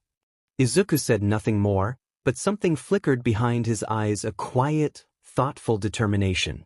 As the group of boys made their way toward the training area, their chatter filled the hallway with easy laughter and friendly curiosity. The topic had naturally shifted to quirks, and the others took turns explaining theirs to Izuku, who listened intently, his green eyes sparkling with fascination. He asked thoughtful questions, occasionally pulling out a small notebook to jot something down, much to Katsuki's exasperation. The door to the training room stood ahead, and as they pushed it open, a wave of warm air greeted them. Inside, the girls were already waiting, some stretching, others chatting casually as they prepared for the next session. Their attention turned toward the newcomers as the boys stepped in. Took you long enough. I was starting to think you guys got lost or something. Mina Ishido called out with a playful pout. Her hands settled on her hips, pink curls bouncing slightly as she tilted her head. Kirishima laughed, rubbing the back of his neck sheepishly. Sorry, Mina. We got a little caught up talking about our quirks. Midoriya here's super interested, wanted to hear all the details. Mina's expression shifted with interest, and she turned toward Izuku, her golden eyes bright. "Oh, you're curious about our quirks, huh? That's totally fine." She grinned widely and took a step closer. "Let me reintroduce myself then. I'm Mina Ishido, but you can just call me Mina. My quirk's called acid. I can control both the solubility and viscosity of the acid I produce. That means I can decide how quickly it corrodes something and how thick or runny it is, like slime or water. It really depends on how I need to use it." To demonstrate, she extended a hand toward the ground and released a thin stream of acid. Izuku's eyes widened in awe as the floor beneath it began to hiss and bubble, tiny wisps of smoke rising as the surface started to corrode. "That's amazing," he gasped, stepping a little closer to get a better look but not too close. "I wonder, could it stand up against Kirishima-kun's hardening quirk?" At that, Kirishima and Mina exchanged glances, their expressions lighting up with the same competitive spark. "We haven't tried it yet," Kirishima admitted with a grin. "But now I kinda want to. We should totally test it out sometime." Mina agreed, already imagining the scenario. Just then, another voice joined the conversation, soft and cheerful. "Hi, I'm Ochako Uraraka." The brunette stepped forward, her eyes warm and welcoming as she smiled at Izuku. "It's really nice to meet you, Midoriya-kun." Izuku gave a small, surprised smile, clearly not expecting to be greeted so kindly. "It's nice to meet you too, Uraraka-san. My quirk's a little like yours, actually," she continued. "It's called zero gravity. Basically, if I touch something with all 5 fingers on one hand, I can make that object weightless, like completely nullify its gravity." As she spoke, she knelt down and gently placed her fingers on a small rock lying near her feet. A moment later, the stone began to rise slowly into the air, floating as if it weighed nothing at all. Izuku watched it with amazement, his eyes wide. "Whoa, it is kind of like mine," he exclaimed. "That's incredible." Ochako giggled at his excitement. "Right? It's super useful, especially in rescue missions. Though I have to be careful not to overdo it or I get super nauseous." The group shared a few laughs at that, and the atmosphere remained light and friendly as the students gathered together, ready to train, learn, and grow, each of them bringing something unique to the team and already feeling just a little more connected. 5 minutes slipped by in a hum of anticipation. The excitement from Bakugo and Kirishima's earlier skirmish still lingered in the air like smoke from a fire not yet extinguished. Some students stretched idly while others whispered amongst themselves, voices hushed and eyes flicking toward the entrance of the training building. Then, at last, the heavy metal doors creaked open. Aizawa Shoyuda, also known as Eraserhead, stepped into the training arena with the same composed weariness he always carried, his long scarf draped around his shoulders and his expression unreadable beneath tired eyes. The moment he entered, silence fell. Without preamble, he made his way to the front and turned to face the class. "All right," he began, voice calm and firm. "Today we're conducting one-on-one combat drills. These aren't just to test your raw power but to push your strategy, adaptability, and control under pressure. You'll be working in pairs. Try not to break each other too much." A few students chuckled nervously at that, though most straightened up immediately. Aizawa clicked a small remote, and a list of names appeared on the digital board behind him. "Pairings have already been decided," he continued. "Each of you will fight once. Win or lose, you'll receive feedback. Learn from it." The class leaned in, eyes scanning the screen. Kirishima Eijiro vs. Bakugo Katsuki. Midoriya Izuku vs. Kaminari Denki. Uraraka Ochako vs. Ishido Mina. Ida Tenya vs. Shiro Hanta. Tsu Azui vs. Yayoro Zumomo. And so on. Izuku's eyes landed on his own name, heart giving a small skip as he saw Kaminari listed next to it. His gaze flicked a few lines up, locking on the first match of the day, Kirishima vs. Bakugo. A murmur rippled through the class. Everyone knew what that meant. Both boys were already rising from where they sat, stretching out their limbs with casual focus. Kirishima wore a confident grin, rolling his shoulders as he adjusted the red straps of his hero gear. Bakugo, meanwhile, cracked his neck, looking more impatient than anything else, the usual fire simmering just beneath his skin. First up, Kirishima and Bakugo. Take the field, Aizawa instructed, stepping to the side and letting the two step forward. Izuku leaned forward, anticipation fluttering in his stomach. Kirishima's boots thudded confidently against the training ground as he made his way to the center, grin never leaving his face. Let's give him a good show, yeah? Bakugo didn't answer. He just stalked into position, gauntlets gleaming, sparks already crackling at the edges of his palms. Everyone settled into place, some watching with wide eyes, others muttering predictions under their breath. And then, just like that, the buzzer sounded. The battle had begun.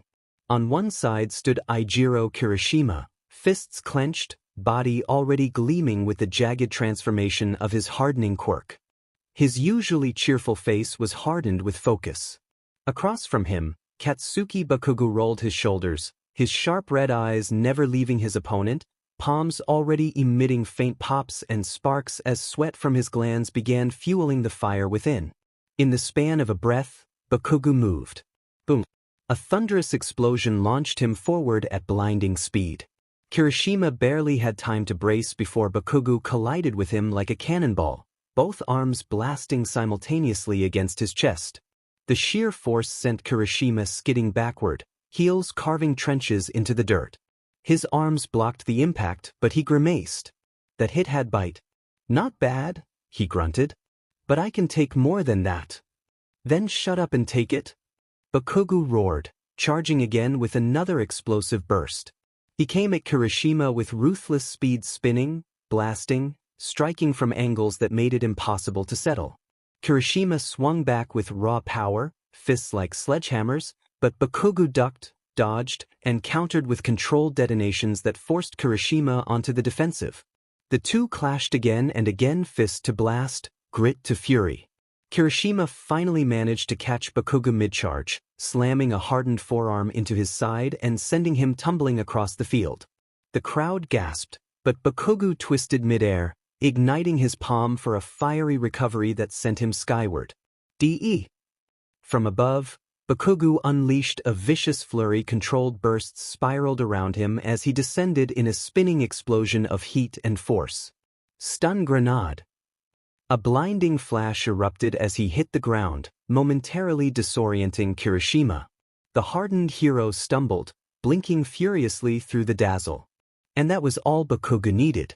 He struck from behind, arm drawn back, his gauntlet glowing with raw explosive energy. AP shot, autocannon.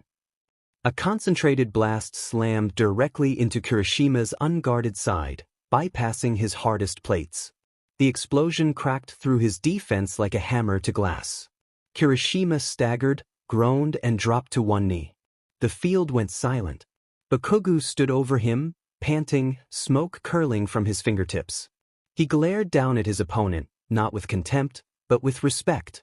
You were tough, Rockface. But tough doesn't beat fast. Kirishima looked up with a pained grin, pride burning in his eyes even through the bruises. Guess I'm still not hard enough. The crowd erupted, some in awe, some in disbelief, and a few with admiration for both fighters. Bakugo didn't raise his arms or celebrate, he just turned away, calm and proud.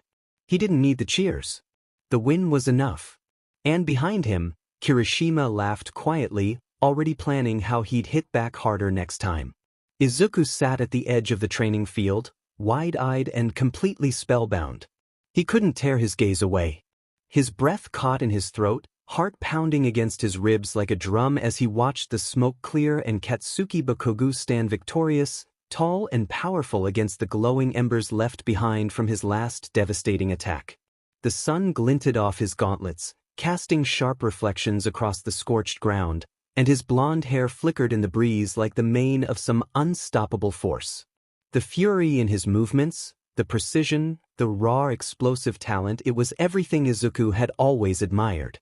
No, this was beyond admiration. This was awe. This was reverence. Katsuki had grown into something incredible. And Izuku could feel the shift inside himself, a tightening in his chest, a burning swell of admiration that tripled in the span of seconds. His hands curled into fists in his lap, not out of fear, but something deeper. Something intense and familiar. He hadn't realized how long he'd been staring until Katsuki turned. Their eyes met. Katsuki smirked. It wasn't the usual sharp, arrogant grin he wore in battle, it was smaller, more private. As if he'd felt the weight of Izuku's gaze from across the training ground and found it amusing. And him, like a secret only they shared. The moment seared into Izuku's chest like lightning. He instantly looked away, cheeks flushing a deep scarlet. He ducked his head, pressing a hand to his chest where his heart was thudding so loudly it was almost embarrassing. Katsuki had only glanced at him, but it meant something. Izuku bit his lip, face still glowing red as he whispered under his breath. The words barely left his mouth, but Katsuki, sharp-eared even amidst the fading echoes of combat, heard it clear enough. That's unfair, Kacchan. Katsuki's smirk widened. He gave a soft chuckle, low and almost smug, but not cruel. It was different this time, like he was satisfied, pleased with the effect he had on Izuku.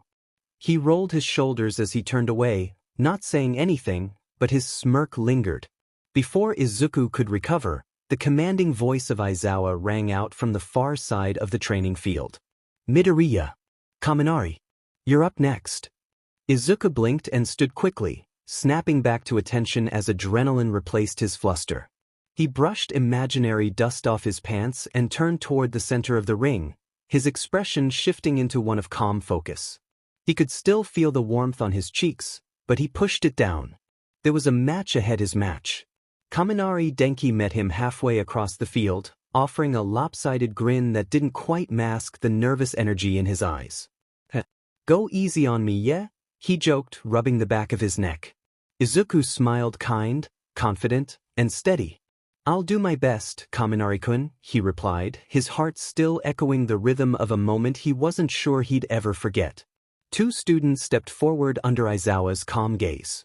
Izuku Midoriya, his stance quiet but composed, green eyes steady with focus.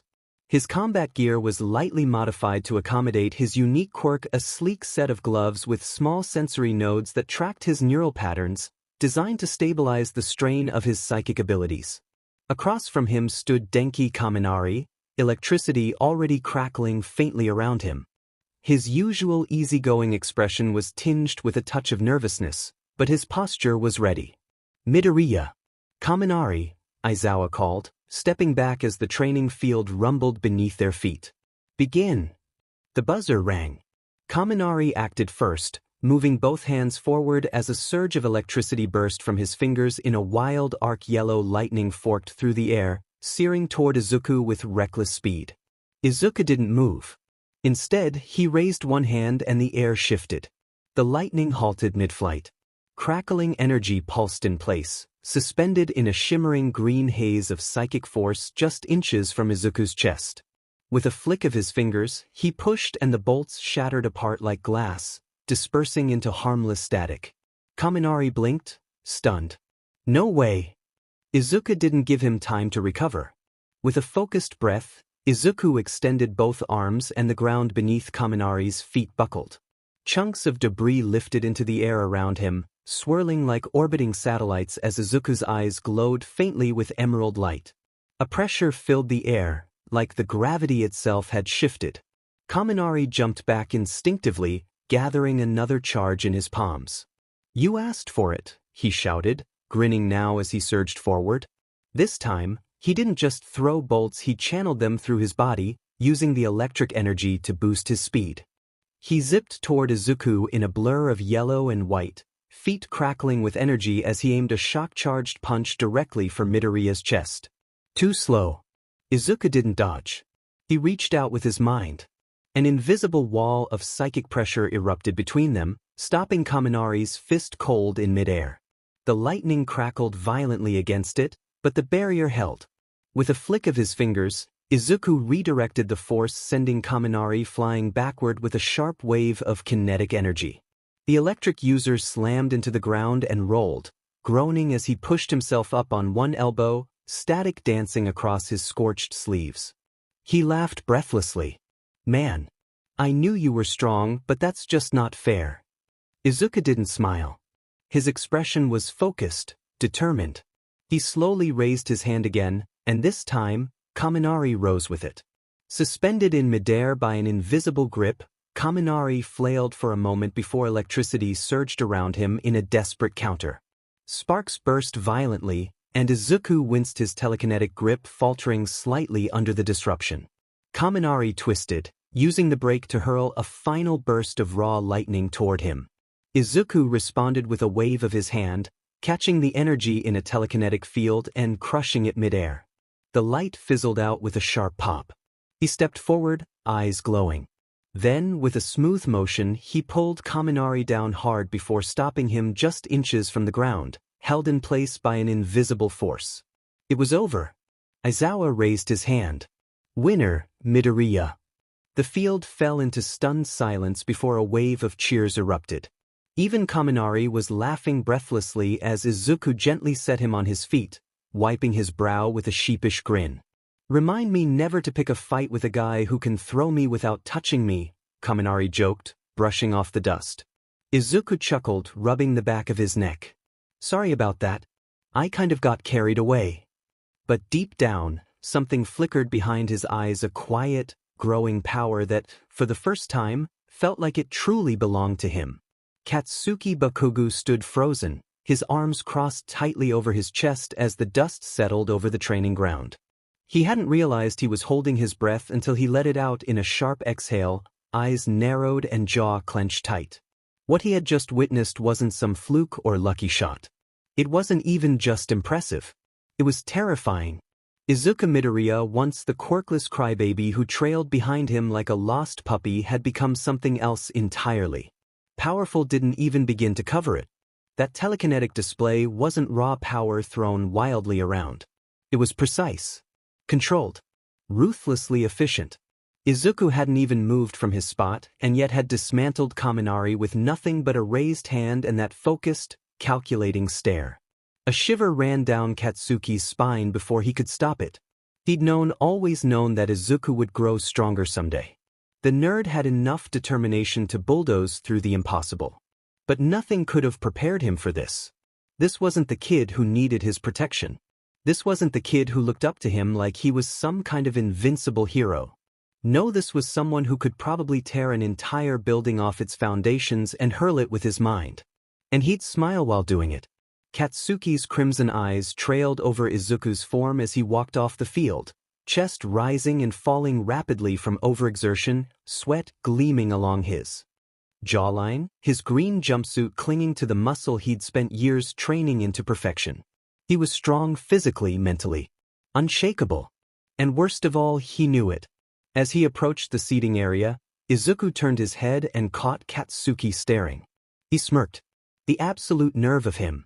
The same smirk Katsuki had seen a million times on arrogant pros and overconfident punks, except now it was on Izuku's face, and it made something hot twist deep in Katsuki's gut. His heart tripped over itself, and he hastily looked away, scowling as a furious red flush crept up his neck and burned across his ears and cheeks. When Izuku sat down next to him, Katsuki could feel the heat of him radiating calm and confident, like he hadn't just flipped Katsuki's entire perception of him on its head. Then came the teasing. "What's wrong, Kacchan?" Izuku's voice was light, smug, almost playful. It danced around Katsuki's head like a DMN mosquito, impossible to ignore. Katsuki grit his teeth. He was going to wipe that smirk off his stupid face. And then Izuku's hand slid over his. Katsuki jerked, eyes wide as a jolt of something not unlike one of Kaminari's shocks shot up his arm. His flush deepened tenfold, and when he finally turned to snap at him, to tell him to back the hell off, he froze. Because Izuku was looking at him. Not with pity. Not with fear. But with warmth. And mischief. That same cocky smirk was still there, yes, but behind it were eyes soft as summer sunlight. It wasn't just teasing, it was intentional. Deliberate. A challenge, a comfort, a promise wrapped in one. And Katsuki blasted Katsuki Bakugo, who'd faced villains and nightmares without blinking, felt his traitorous heart launch itself against his ribs like it was trying to escape straight into Izuku's hands. He scowled and snapped out of it with a sharp glare, yanking his hand back. "Enough, Izuku," he growled, though his voice betrayed him with the slightest waver. "I could take you on any DMN day of the week." Izuku laughed. And damn it wasn't annoying, it was warm. Katsuki hated how it filled the space between them like music, how he already knew he'd never get tired of hearing it. Is that a threat? Or a promise, Kacchan? The words landed like a spark to a fuse, and Katsuki went red from the tips of his ears to his shoulders. What the hell? With no hesitation, he raised his hand and let off a small explosion right in Izuku's smug, laughing face. Nothing serious, just enough to singe a few strands of that wild green hair and knock the smirk back an inch. Bakugu! Aizawa's voice rang out sharply from across the field. Control your demon quirk or you're on cleaning duty for a week. Katsuki clicked his tongue and looked away with a huff, arms crossed, steam practically rising from his ears. Beside him, Izuku was still chuckling, rubbing soot from his cheek with zero regret. And for all his grumbling, Katsuki didn't move away. He just sat there heart racing, hands still tingling, and wondered how the hell he'd ever survive this version of Izuku Midoriya. After the last of the training matches wrapped up, the students of Class 1A filed out of the arena, sweat clinging to their uniforms, bruises forming from close calls and hard hits. Laughter and groans echoed down the corridor as they made their way toward the locker rooms, the sting of battle fading into the thrill of free time.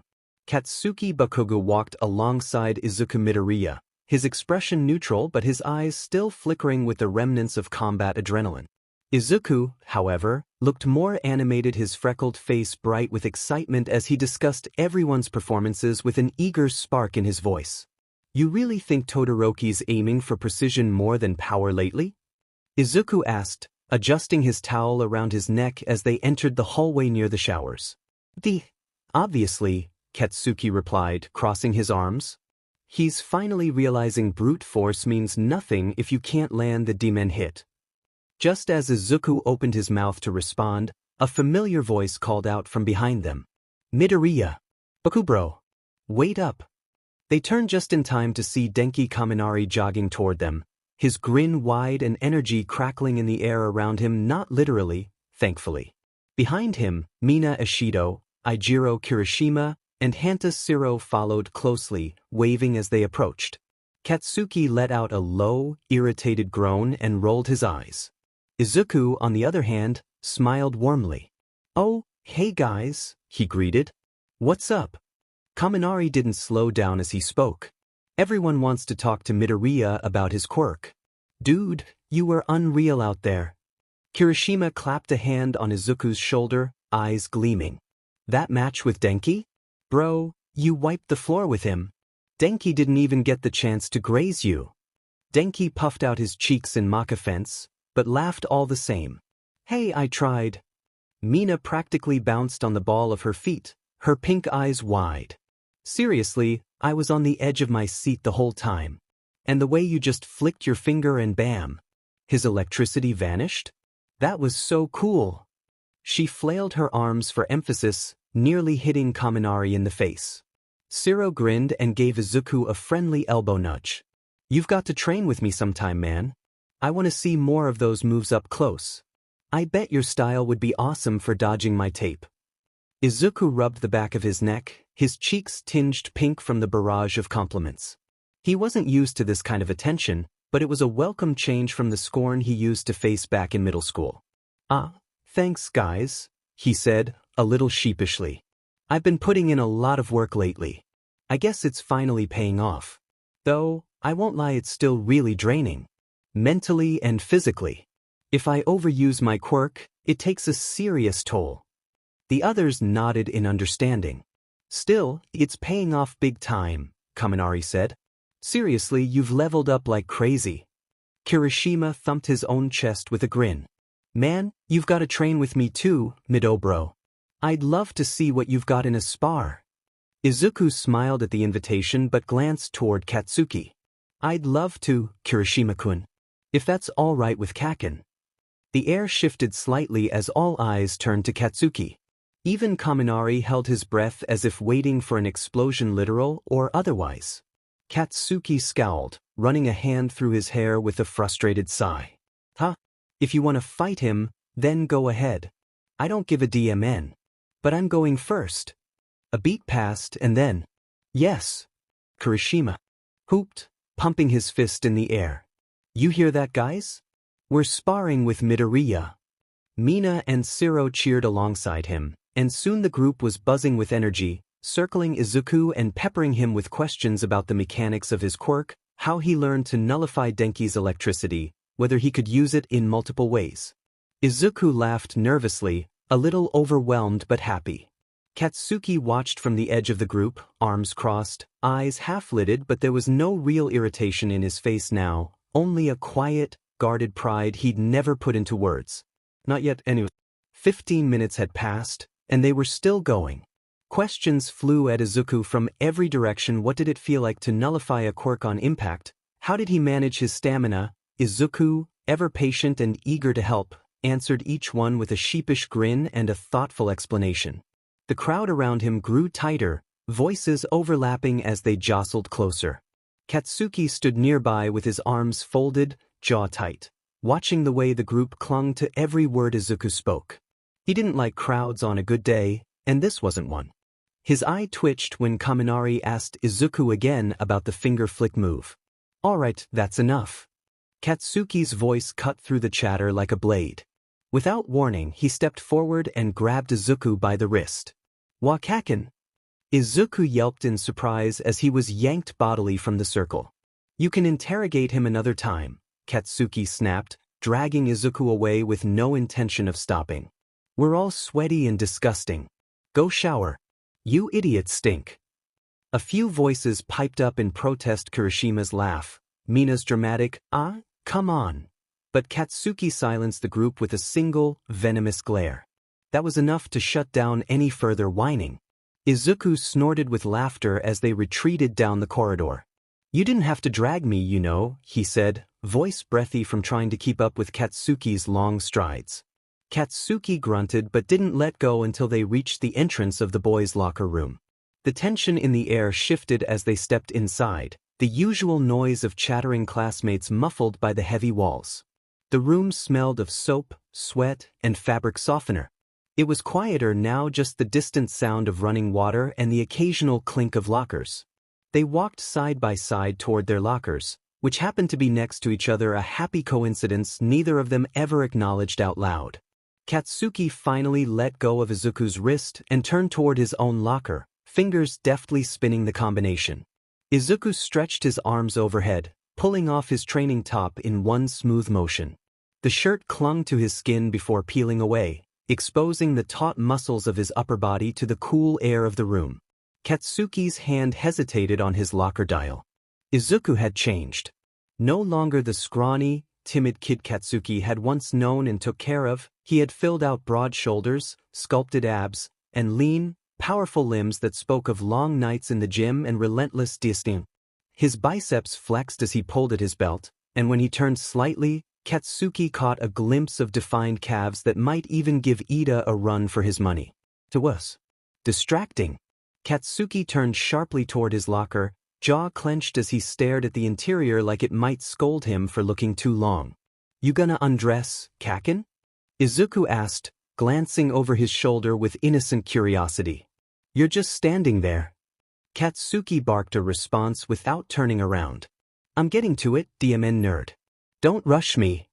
But Izuku didn't miss it. The tips of Katsuki's ears had gone unmistakably pink. It made something flutter unexpectedly in Izuku's chest. As Katsuki began undressing, Izuku found himself glancing over. It wasn't intentional, at least, that's what he told himself. But his eyes lingered. Katsuki's shirt came off in one rough tug, revealing a solid, toned back. His shoulders were broad, his waist narrow, and there was a certain raw strength in the way his muscles flexed as he moved, less polished than Izuku's, more rough-edged and unrefined, but powerful nonetheless. The fabric of his pants slid down next, and Izuku's gaze involuntarily dipped lower, trailing the curve of Katsuki's firm, bubble-like butt and muscular thighs. God, Izuku thought, throat suddenly dry. He's built like a DMN Greek statue. His gaze drifted up again, Katsuki's biceps, his collarbones, the slope of his neck where a faint sheen of sweat caught the light. Something primal twisted in Izuku's stomach. He bit his bottom lip unconsciously, eyes flicking to Katsuki's throat, and before he could stop himself, a dangerous thought crossed his mind. What would he do if I just leaned in and bit him right there? The thought scorched through him like a jolt of electricity. His eyes went wide, and he whipped his head to the side, horrified by himself. What the hell, Midoriya? What kind of thought is that? His entire face erupted in crimson.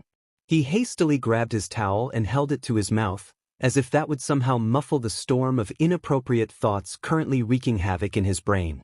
Katsuki turned just enough to catch the tail end of Izuku's movement, quirking a brow. You okay over there? Your face looks like it's about to explode. I'm fine, Izuku said, voice several octaves too high. Totally fine. Just, tired. From the match. Haha. Katsuki stared at him for a second longer, suspicious, before shrugging and heading toward the showers. Izuku watched him go, groaning quietly and burying his face in his towel. He was so screwed. The showers had long since steamed away the sweat and grime of their training, but neither Izuku nor Katsuki felt particularly rested. Despite the soothing warmth of the water, both boys had spent the entire time engaged in a silent war with their own thoughts. For Izuku, it was a struggle not to let his mind drift back to Katsuki's skin, how it glistened under the spray, how his muscles moved under taut skin, how his neck had looked far too biteable for comfort. Every time a stray image tried to sneak in every curve, every drop of water trailing down Katsuki's back, he had to forcibly redirect his mind to math problems, random all-might trivia, anything to keep himself grounded. Unbeknownst to him, Katsuki was fighting a similar battle. The sound of Izuku's voice in the shower, echoing soft through the tiles, the way his hair clung to his neck, the casual way he wiped water from his chest, every innocent movement was a landmine. Katsuki found himself focusing intensely on the showerhead, counting the beats between drops just to keep himself from looking over. He told himself it was no big deal, that he was just tired. Now, the two of them sat side by side on the common room couch, hair still damp, a blanket draped lazily over their laps as the dorm's heater hummed softly in the background. Neither spoke at first, both still caught in the tailwinds of their own private chaos. Izuku leaned back with a sigh, stealing a glance at Katsuki. His hair was still wet, spiky, and slightly drooping at the tips, plastered down in a way that made him look softer, younger somehow. The sight tugged at something warm in Izuku's chest. Kacchan, Izuku said, breaking the silence, your hair's still wet. You'll catch a cold like that. Hand me the towel, I'll dry it for you. Katsuki looked over, eyes narrowed, a retort already halfway to his lips about not being a DMN toddler. But something in Izuku's expression stopped him, something soft, familiar, almost nostalgic. With a scoff, he relented and passed the towel over without a word. Izuku smiled and shifted closer, lifting the towel and gently wrapping it around Katsuki's head. His fingers moved in slow, careful circles, massaging his scalp through the cotton fabric. Katsuki closed his eyes before he could stop himself, a low hum of appreciation rumbling in his throat. His body relaxed on instinct, muscles slowly unwinding under Izuku's touch. This kind of reminds me of when we were kids, Izuku murmured, his voice gentle, almost wistful. We used to help each other dry our hair after playing outside or when I'd sleep over at your place. You always let me do it because you said it was more relaxing. Katsuki didn't answer right away, but he nodded faintly, a low noise of agreement escaping him. The moment was warm, wrapped in the comfort of old memories and the quiet closeness they rarely acknowledged. Izuku smiled at the soft expression on Katsuki's face. The tension melted from his brow. It made him look peaceful. I want to visit Auntie Inko, Katsuki said after a long pause, his voice low and unguarded. Let's go this weekend. The old hag wants to see you too. Izuku's smile widened, touched by the thought. Of course, Kacchan. I miss her too. And I've been wondering how Auntie Mitsuki's been doing lately. Katsuki shrugged beneath the towel, still not opening his eyes. Same old hag she's always been. Mouth like a DMN grenade launcher. Izuku laughed and, without thinking, reached out and pinched the tip of Katsuki's nose. Katsuki's eyes flew open in surprise just as Izuku leaned in closer, their faces suddenly inches apart. No, closer than that. Their foreheads nearly touched, and for a moment neither of them breathed. Katsuki's breath caught in his throat, heat blooming across his cheeks. "That's really mean, Kacchan," Izuku murmured, his green eyes fixed on Katsuki's ruby-red ones. The space between them felt impossibly small. The silence stretched, thick and charged, until Izuku's lips curved into a soft, knowing smile. "You're cute when you're speechless." It shattered Katsuki's trance like a thrown brick. "W, shut up," he barked, shoving Izuku's face away with one hand, his entire face flushed red. "Ever heard of personal space, you DMN nerd?" Izuku broke into laughter, head thrown back in delight. "That's rich coming from someone who used to death hug me during sleepovers." Katsuki glared at him, face still burning, but the corner of his mouth twitched despite himself. "That was different and you know it." "Was it?" Izuku teased, nudging Katsuki's side. "Because I remember a certain someone clinging to me like a koala all night and yelling at me in his sleep when I tried to roll away." "You talk in your sleep, Deku," Katsuki snapped, trying and failing to look intimidating. "Once you muttered about All Might's biceps and cried when I poked you awake." "Did not." Izuku gasped, laughing harder.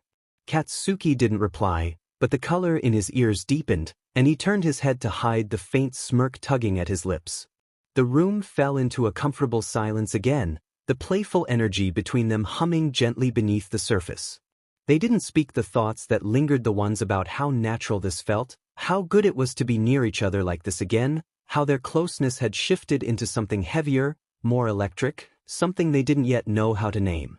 But for now it was enough. One by one, the students of Class 1A trickled into the common room, each looking fresher than before, hair damp from recent showers, dressed in their comfiest clothes, faces relaxed and free from the stress of training or schoolwork. The hum of conversation began to fill the space, light and familiar, a comforting backdrop to the evening. Ochako Uraraka was one of the first to plop down onto the couch, the cushions bouncing slightly under her weight as she settled in beside Izuku Midoriya. She gave him a cheerful wave and a grin that crinkled her eyes. "So," she chirped, turning toward the rest of the room. "Is movie night still happening?" Izuku smiled softly at her, the warmth in her tone easily contagious. "I think so," he said, glancing around. "It is," Mina Ishido confirmed as she entered the room, taking a long sip from her water bottle before flopping onto the rug in the center of the room. "We're heading to Kaminari's room later. He and Kirishima went out and bought a whole pile of snacks earlier." Fumikage Tokoyami mused, arms crossed as he stood near the wall, brooding as ever. "If we are to watch something, I would prefer horror. The darker, the better." "Oh no, Momo Yaoyorozu chimed in with a light shake of her head. "Why not something more heartwarming? A romance film, perhaps?" Jiro, reclining with her earphones slung loosely around her neck, raised a smug eyebrow.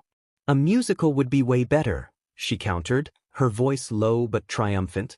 Tsuyu blinked at her, her expression flat.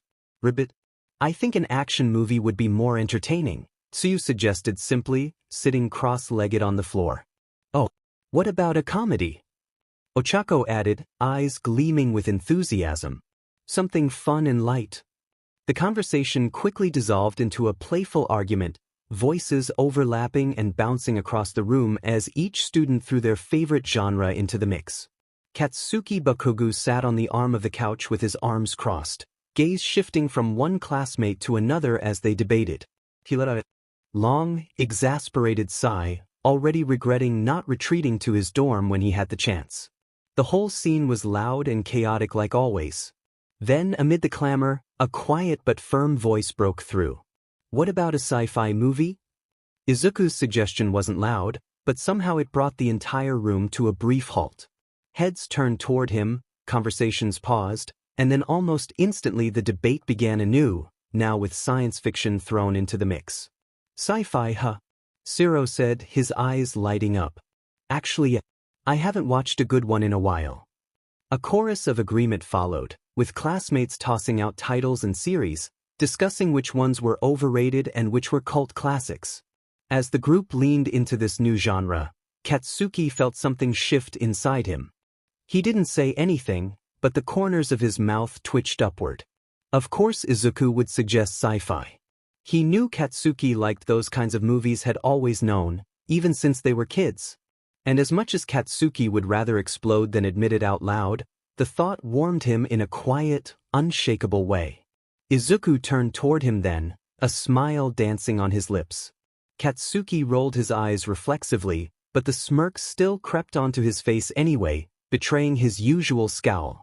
A few more minutes passed as the group finally settled on a film, a lesser-known sci-fi flick with rave reviews and a cool trailer.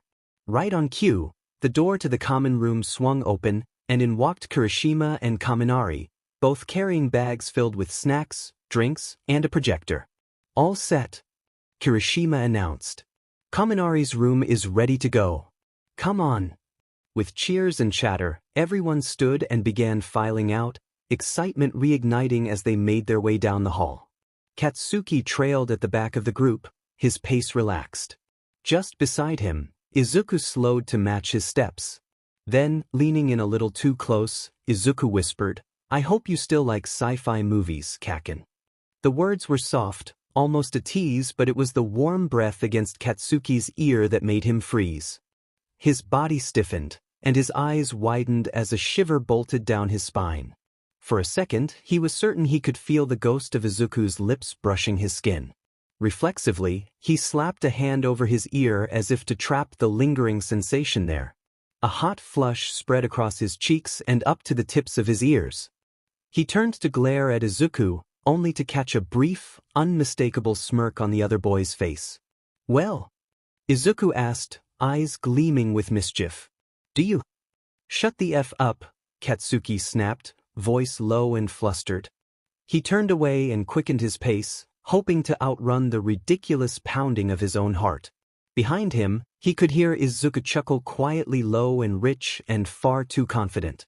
The sound sent another pulse of electricity down Katsuki's spine. He grit his teeth, scowling at the hallway floor. Damn that nerd and his stupid effect on him.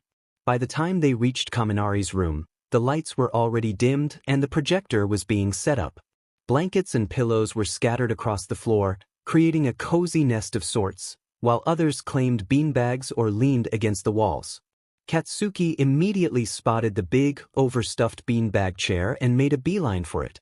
With a satisfied grunt, he flopped down into its soft embrace, letting himself sink in. Izuku followed a second later and sat directly in front of him, placing a throw pillow beneath him for extra cushioning. From where Katsuki sat, he could see the back of Izuku's head, the way his curls fluffed slightly around his ears. The sight stirred a memory. Lazy afternoons in their childhood living rooms, the flicker of old DVDs playing on screen, shared popcorn bowls, and moments when Izuku would lean against his side without even thinking about it. It felt like that again. Familiar. Disarming. Denki began handing out snacks and drinks while Kirishima took over the controls and started the movie. As the opening credits rolled and the soft hum of the projector filled the room, Katsuki let himself relax, arms folded behind his head. Maybe this night wouldn't be so bad after all. The room had fallen into a comfortable hush, the flickering light of the projector casting shifting shadows on the walls. Everyone was thoroughly engrossed in the movie now, commenting in hushed tones about the protagonist's questionable decisions and the criminal's unsettling brilliance. Despite the occasional murmured debate about moral ambiguity or plot twists, Katsuki Bakugo barely registered any of it. The sounds of his classmates faded into a muffled blur, like static behind glass. His attention, instead, had wandered to something far more captivating. Izuku. Or more specifically, the way Izuku's head rested just inches in front of him, the soft curls at the crown of his head gently bobbing whenever he shifted. Izuku was leaning back against the edge of the beanbag, completely at ease, and Katsuki's legs had somehow ended up on either side of him, close, warm, familiar. Before he even realized what he was doing, Katsuki's hand moved of its own accord, fingers slipping into those familiar green curls. He touched them carefully at first, like he wasn't quite sure if he was allowed. But once he felt the gentle give of that thick hair, soft and springy between his fingers, he found himself unable to stop. He began to card his fingers slowly through Izuku's hair, his movements gentle, almost absent-minded. Izuku let out a soft hum in response, the sound low and content, like a cat being stroked in just the right spot. The corners of Katsuki's mouth quirked upwards in a smile before he could stop himself. He'd forgotten how much Izuku used to enjoy this. Even as kids, whenever Katsuki would ruffle his hair or idly tug on a curl, Izuku would smile, that same sleepy, appreciative smile, like Katsuki's touch was the safest thing in the world. Izuku tilted his head back slightly, and Katsuki's hand froze mid-motion. Their eyes met, green and crimson in the glow of the projector light. Izuku's expression was soft, warm, and open in a way that Katsuki wasn't prepared for. He looked breathtaking with the flickering movie light dancing across his face, his features bathed in gentle shadows and highlights.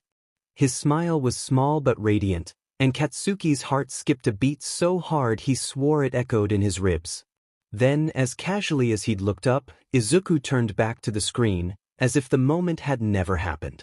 Katsuki sat there stunned, his hands suspended in midair, breath shallow and completely forgetting what the movie was even about. And then Izuku shifted again, this time leaning more fully into Katsuki's space.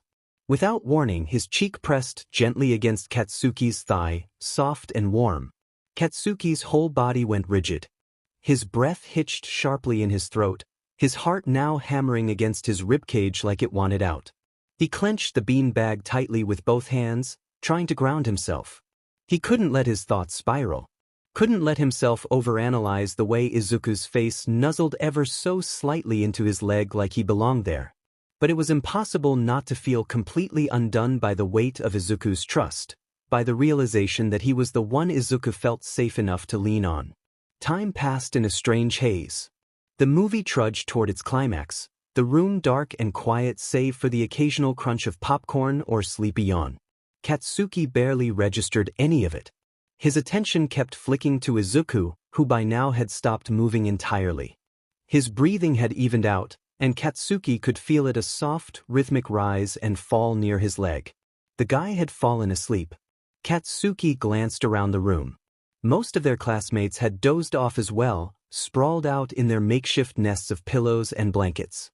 It had been a long day of training, and Izuku had especially pushed himself. His quirk was a beast, it took everything out of him, and everyone could see it. Moving carefully so as not to disturb him, Katsuki reached for a blanket folded near the edge of the beanbag. He shook it out gently and draped it over both of them, adjusting it until Izuku was fully covered. With a final glance at the sleeping boy beside him, Katsuki sighed and leaned back again, resting his head and allowing the warmth and stillness to lull him into sleep. A few days passed in the blink of an eye, and soon the weekend arrived. The dorms were buzzing with the energy of students eager to enjoy their free time, and Katsuki was no exception, though his idea of a relaxing weekend didn't include being harassed by two overly energetic idiots. "Come on, Baku bro," Denki whined, clinging to Katsuki's leg like a desperate child refusing to let go of a parent. "You never come out with us on weekends." "Just this once, yeah?" "Yeah, dude, you've got to take a break sometime." Kirishima chimed in, tugging at the back of Katsuki's hoodie like a stubborn puppy. Katsuki's brow twitched. His eye twitched. His whole DMN face twitched. "I said no," he growled, trying to shake them off. "But why?" Denki groaned, dramatically clinging tighter. "What could you possibly be doing that's more important than hanging out with us?" The twitching stopped. Then the explosion happened. Boom. Smoke filled the hallway as Denki and Kirishima were sent sprawling backwards, coughing and laughing as the floor vibrated beneath them. Katsuki stood over them, arms crossed and scowling. "I already told you idiots I have plans." Both boys blinked up at him with wide, pitiful eyes. "Come on, just tell us what you're doing," Denki whined, rubbing soot off his face. Katsuki pinched the bridge of his nose, biting back the urge to explode them again. "If you really need to know, I'm going to Deku's place. Auntie Inko's leaving for America soon, and I promised I'd say goodbye before she flies out. So no, I'm not hanging out with you, dumbass." Kirishima and Denki blinked in surprise before pouting dramatically. Their antics didn't move Katsuki in the slightest. "Aw man." Kirishima sighed. "But that's fair, I guess." Denki added with a shrug. At that exact moment, Izuku walked into the hallway, pausing mid-step when he saw the scene. Kirishima and Denki lying dramatically on the floor, pouting up at Katsuki, who looked like he was 2 seconds away from murdering someone. Am I interrupting something? Izuku asked, blinking in confusion. No. These two are just being annoying, Katsuki grumbled. Kirishima gasped, hand flying to his chest as though wounded. Annoying? Baku bro, how could you? You wound us, Baku bro. Denki declared, miming a dramatic stab to his heart with an invisible dagger. Izuku chuckled at their theatrics, shaking his head fondly. Before Katsuki could combust again, Izuku stepped up beside him and placed a calming hand on his shoulder. It's all right, guys, he said gently. Kacchan can hang out with you both another time, I promise. But we really do have to go now. Kirishima and Denki exchanged a look, then grinned. No worries, Mido bro. Kirishima said, flashing his sharp teeth in a big smile. You guys have fun. Denki gave them a thumbs up, still lying on the floor. Don't do anything I wouldn't do. Izuku laughed again, giving them a small wave as he turned toward the exit, dragging Katsuki along by the wrist before the blonde could light something else on fire. Katsuki didn't resist. He let himself be pulled away, still scowling, but it was softer now, almost amused. And somewhere behind his glare was a flicker of something else entirely. Something warm.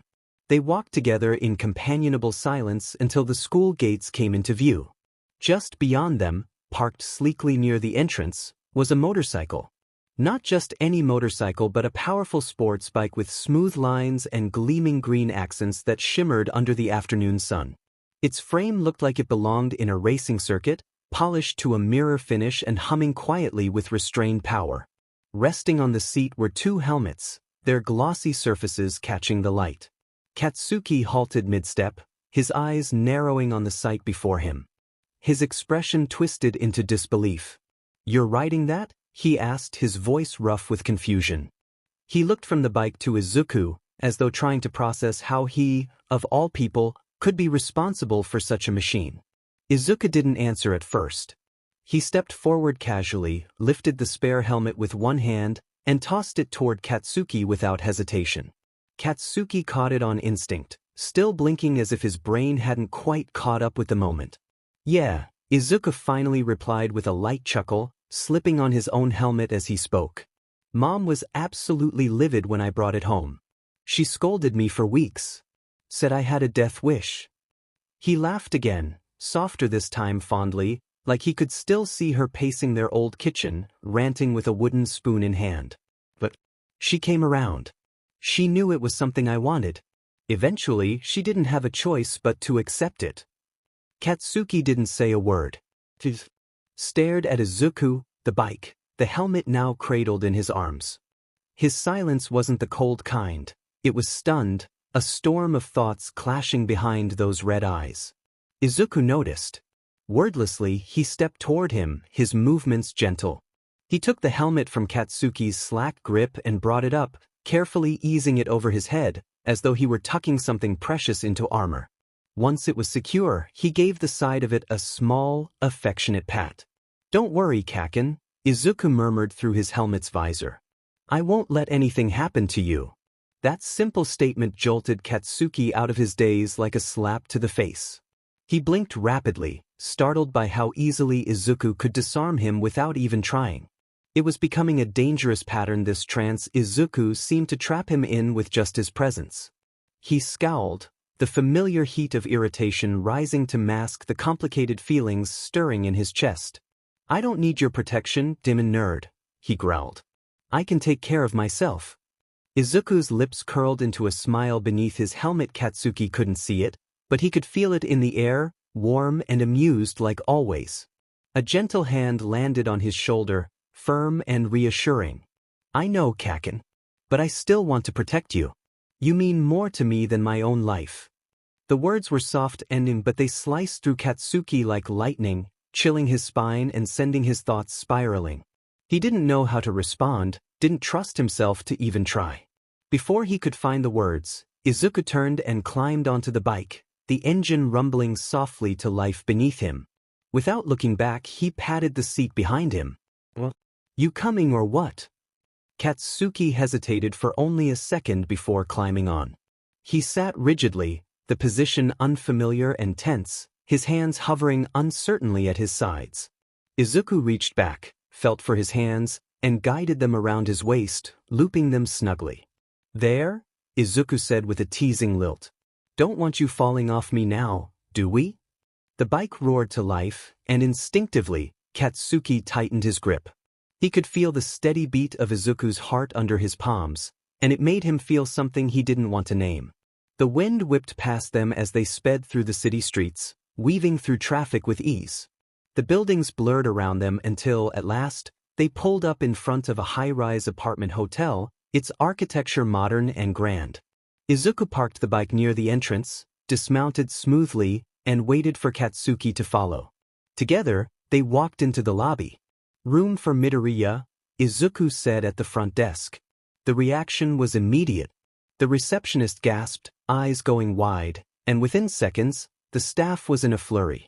Several employees rushed forward, bowing slightly and murmuring apologies and greetings as they ushered the boys toward a special elevator. It was sleek and gilded, marked clearly with VIP in delicate silver lettering. Katsuki stared around him in open bewilderment. The way they were being treated like royalty made no damn sense to him. What the hell is going on? He muttered under his breath. Izuku just laughed. You'll see. Once the elevator doors opened with a soft chime, they stepped into a polished hallway lined with plush carpeting and expensive lighting. Waiting there were a group of attendants, maids and servants who bowed and welcomed them, smiles polite and practiced. They led the way to a grand suite at the end of the corridor. Izuku thanked them quietly, then stepped forward and opened the door. Inside was a spacious, elegant apartment with high ceilings and a wall of windows overlooking the city skyline. In the center of the room stood Inko Midoriya, dressed sharply in a navy business suit, a phone cradled between her shoulder and cheek as she spoke briskly in fluent English to what sounded like business partners overseas. Hey, Mom. Izuku called cheerfully. Look who I brought with me. Inko turned mid-sentence, her expression sharp and focused until her eyes landed on the boys at the door. Her face softened instantly. Katsuki, she gasped, her voice warm with disbelief and joy. Without a second thought, she ended the call, didn't even say goodbye, and rushed forward, arms outstretched. Oh my gosh, Katsuki! Look how much you've grown, she exclaimed, pulling him into a hug. You've become so handsome, just like my son always said. Izuku's cheeks went crimson, his entire face flushing with embarrassment. Mom! Katsuki returned the hug, his arms wrapping around her without hesitation. Her familiar scent, lavender and faint traces of flower, washed over him like a childhood memory. Hi, Auntie, he said quietly. I've missed you so much. Inko pulled back just enough to cup his face, brushing her thumb along his cheek like she used to when they were kids. Oh, sweetie, I missed you too. Her eyes sparkled with emotion. But how did you two get here? Izuku didn't call me to send a car. Don't tell me. Her gaze snapped toward her son, narrowing. Izuku Midoriya, she said in that dangerous tone that made Izuku flinch even now. Don't tell me you made Katsuki ride that death trap of yours? Wah, Mom. It's not a death trap. Izuku whined, but it was too late. She marched over and pinched his ear with expert precision. Ow, ow, ow. That hurts.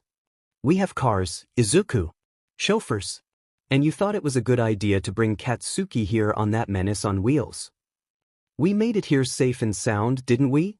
He protested, flailing slightly. Katsuki just watched, trying and failing not to laugh. Yup. Some things never changed.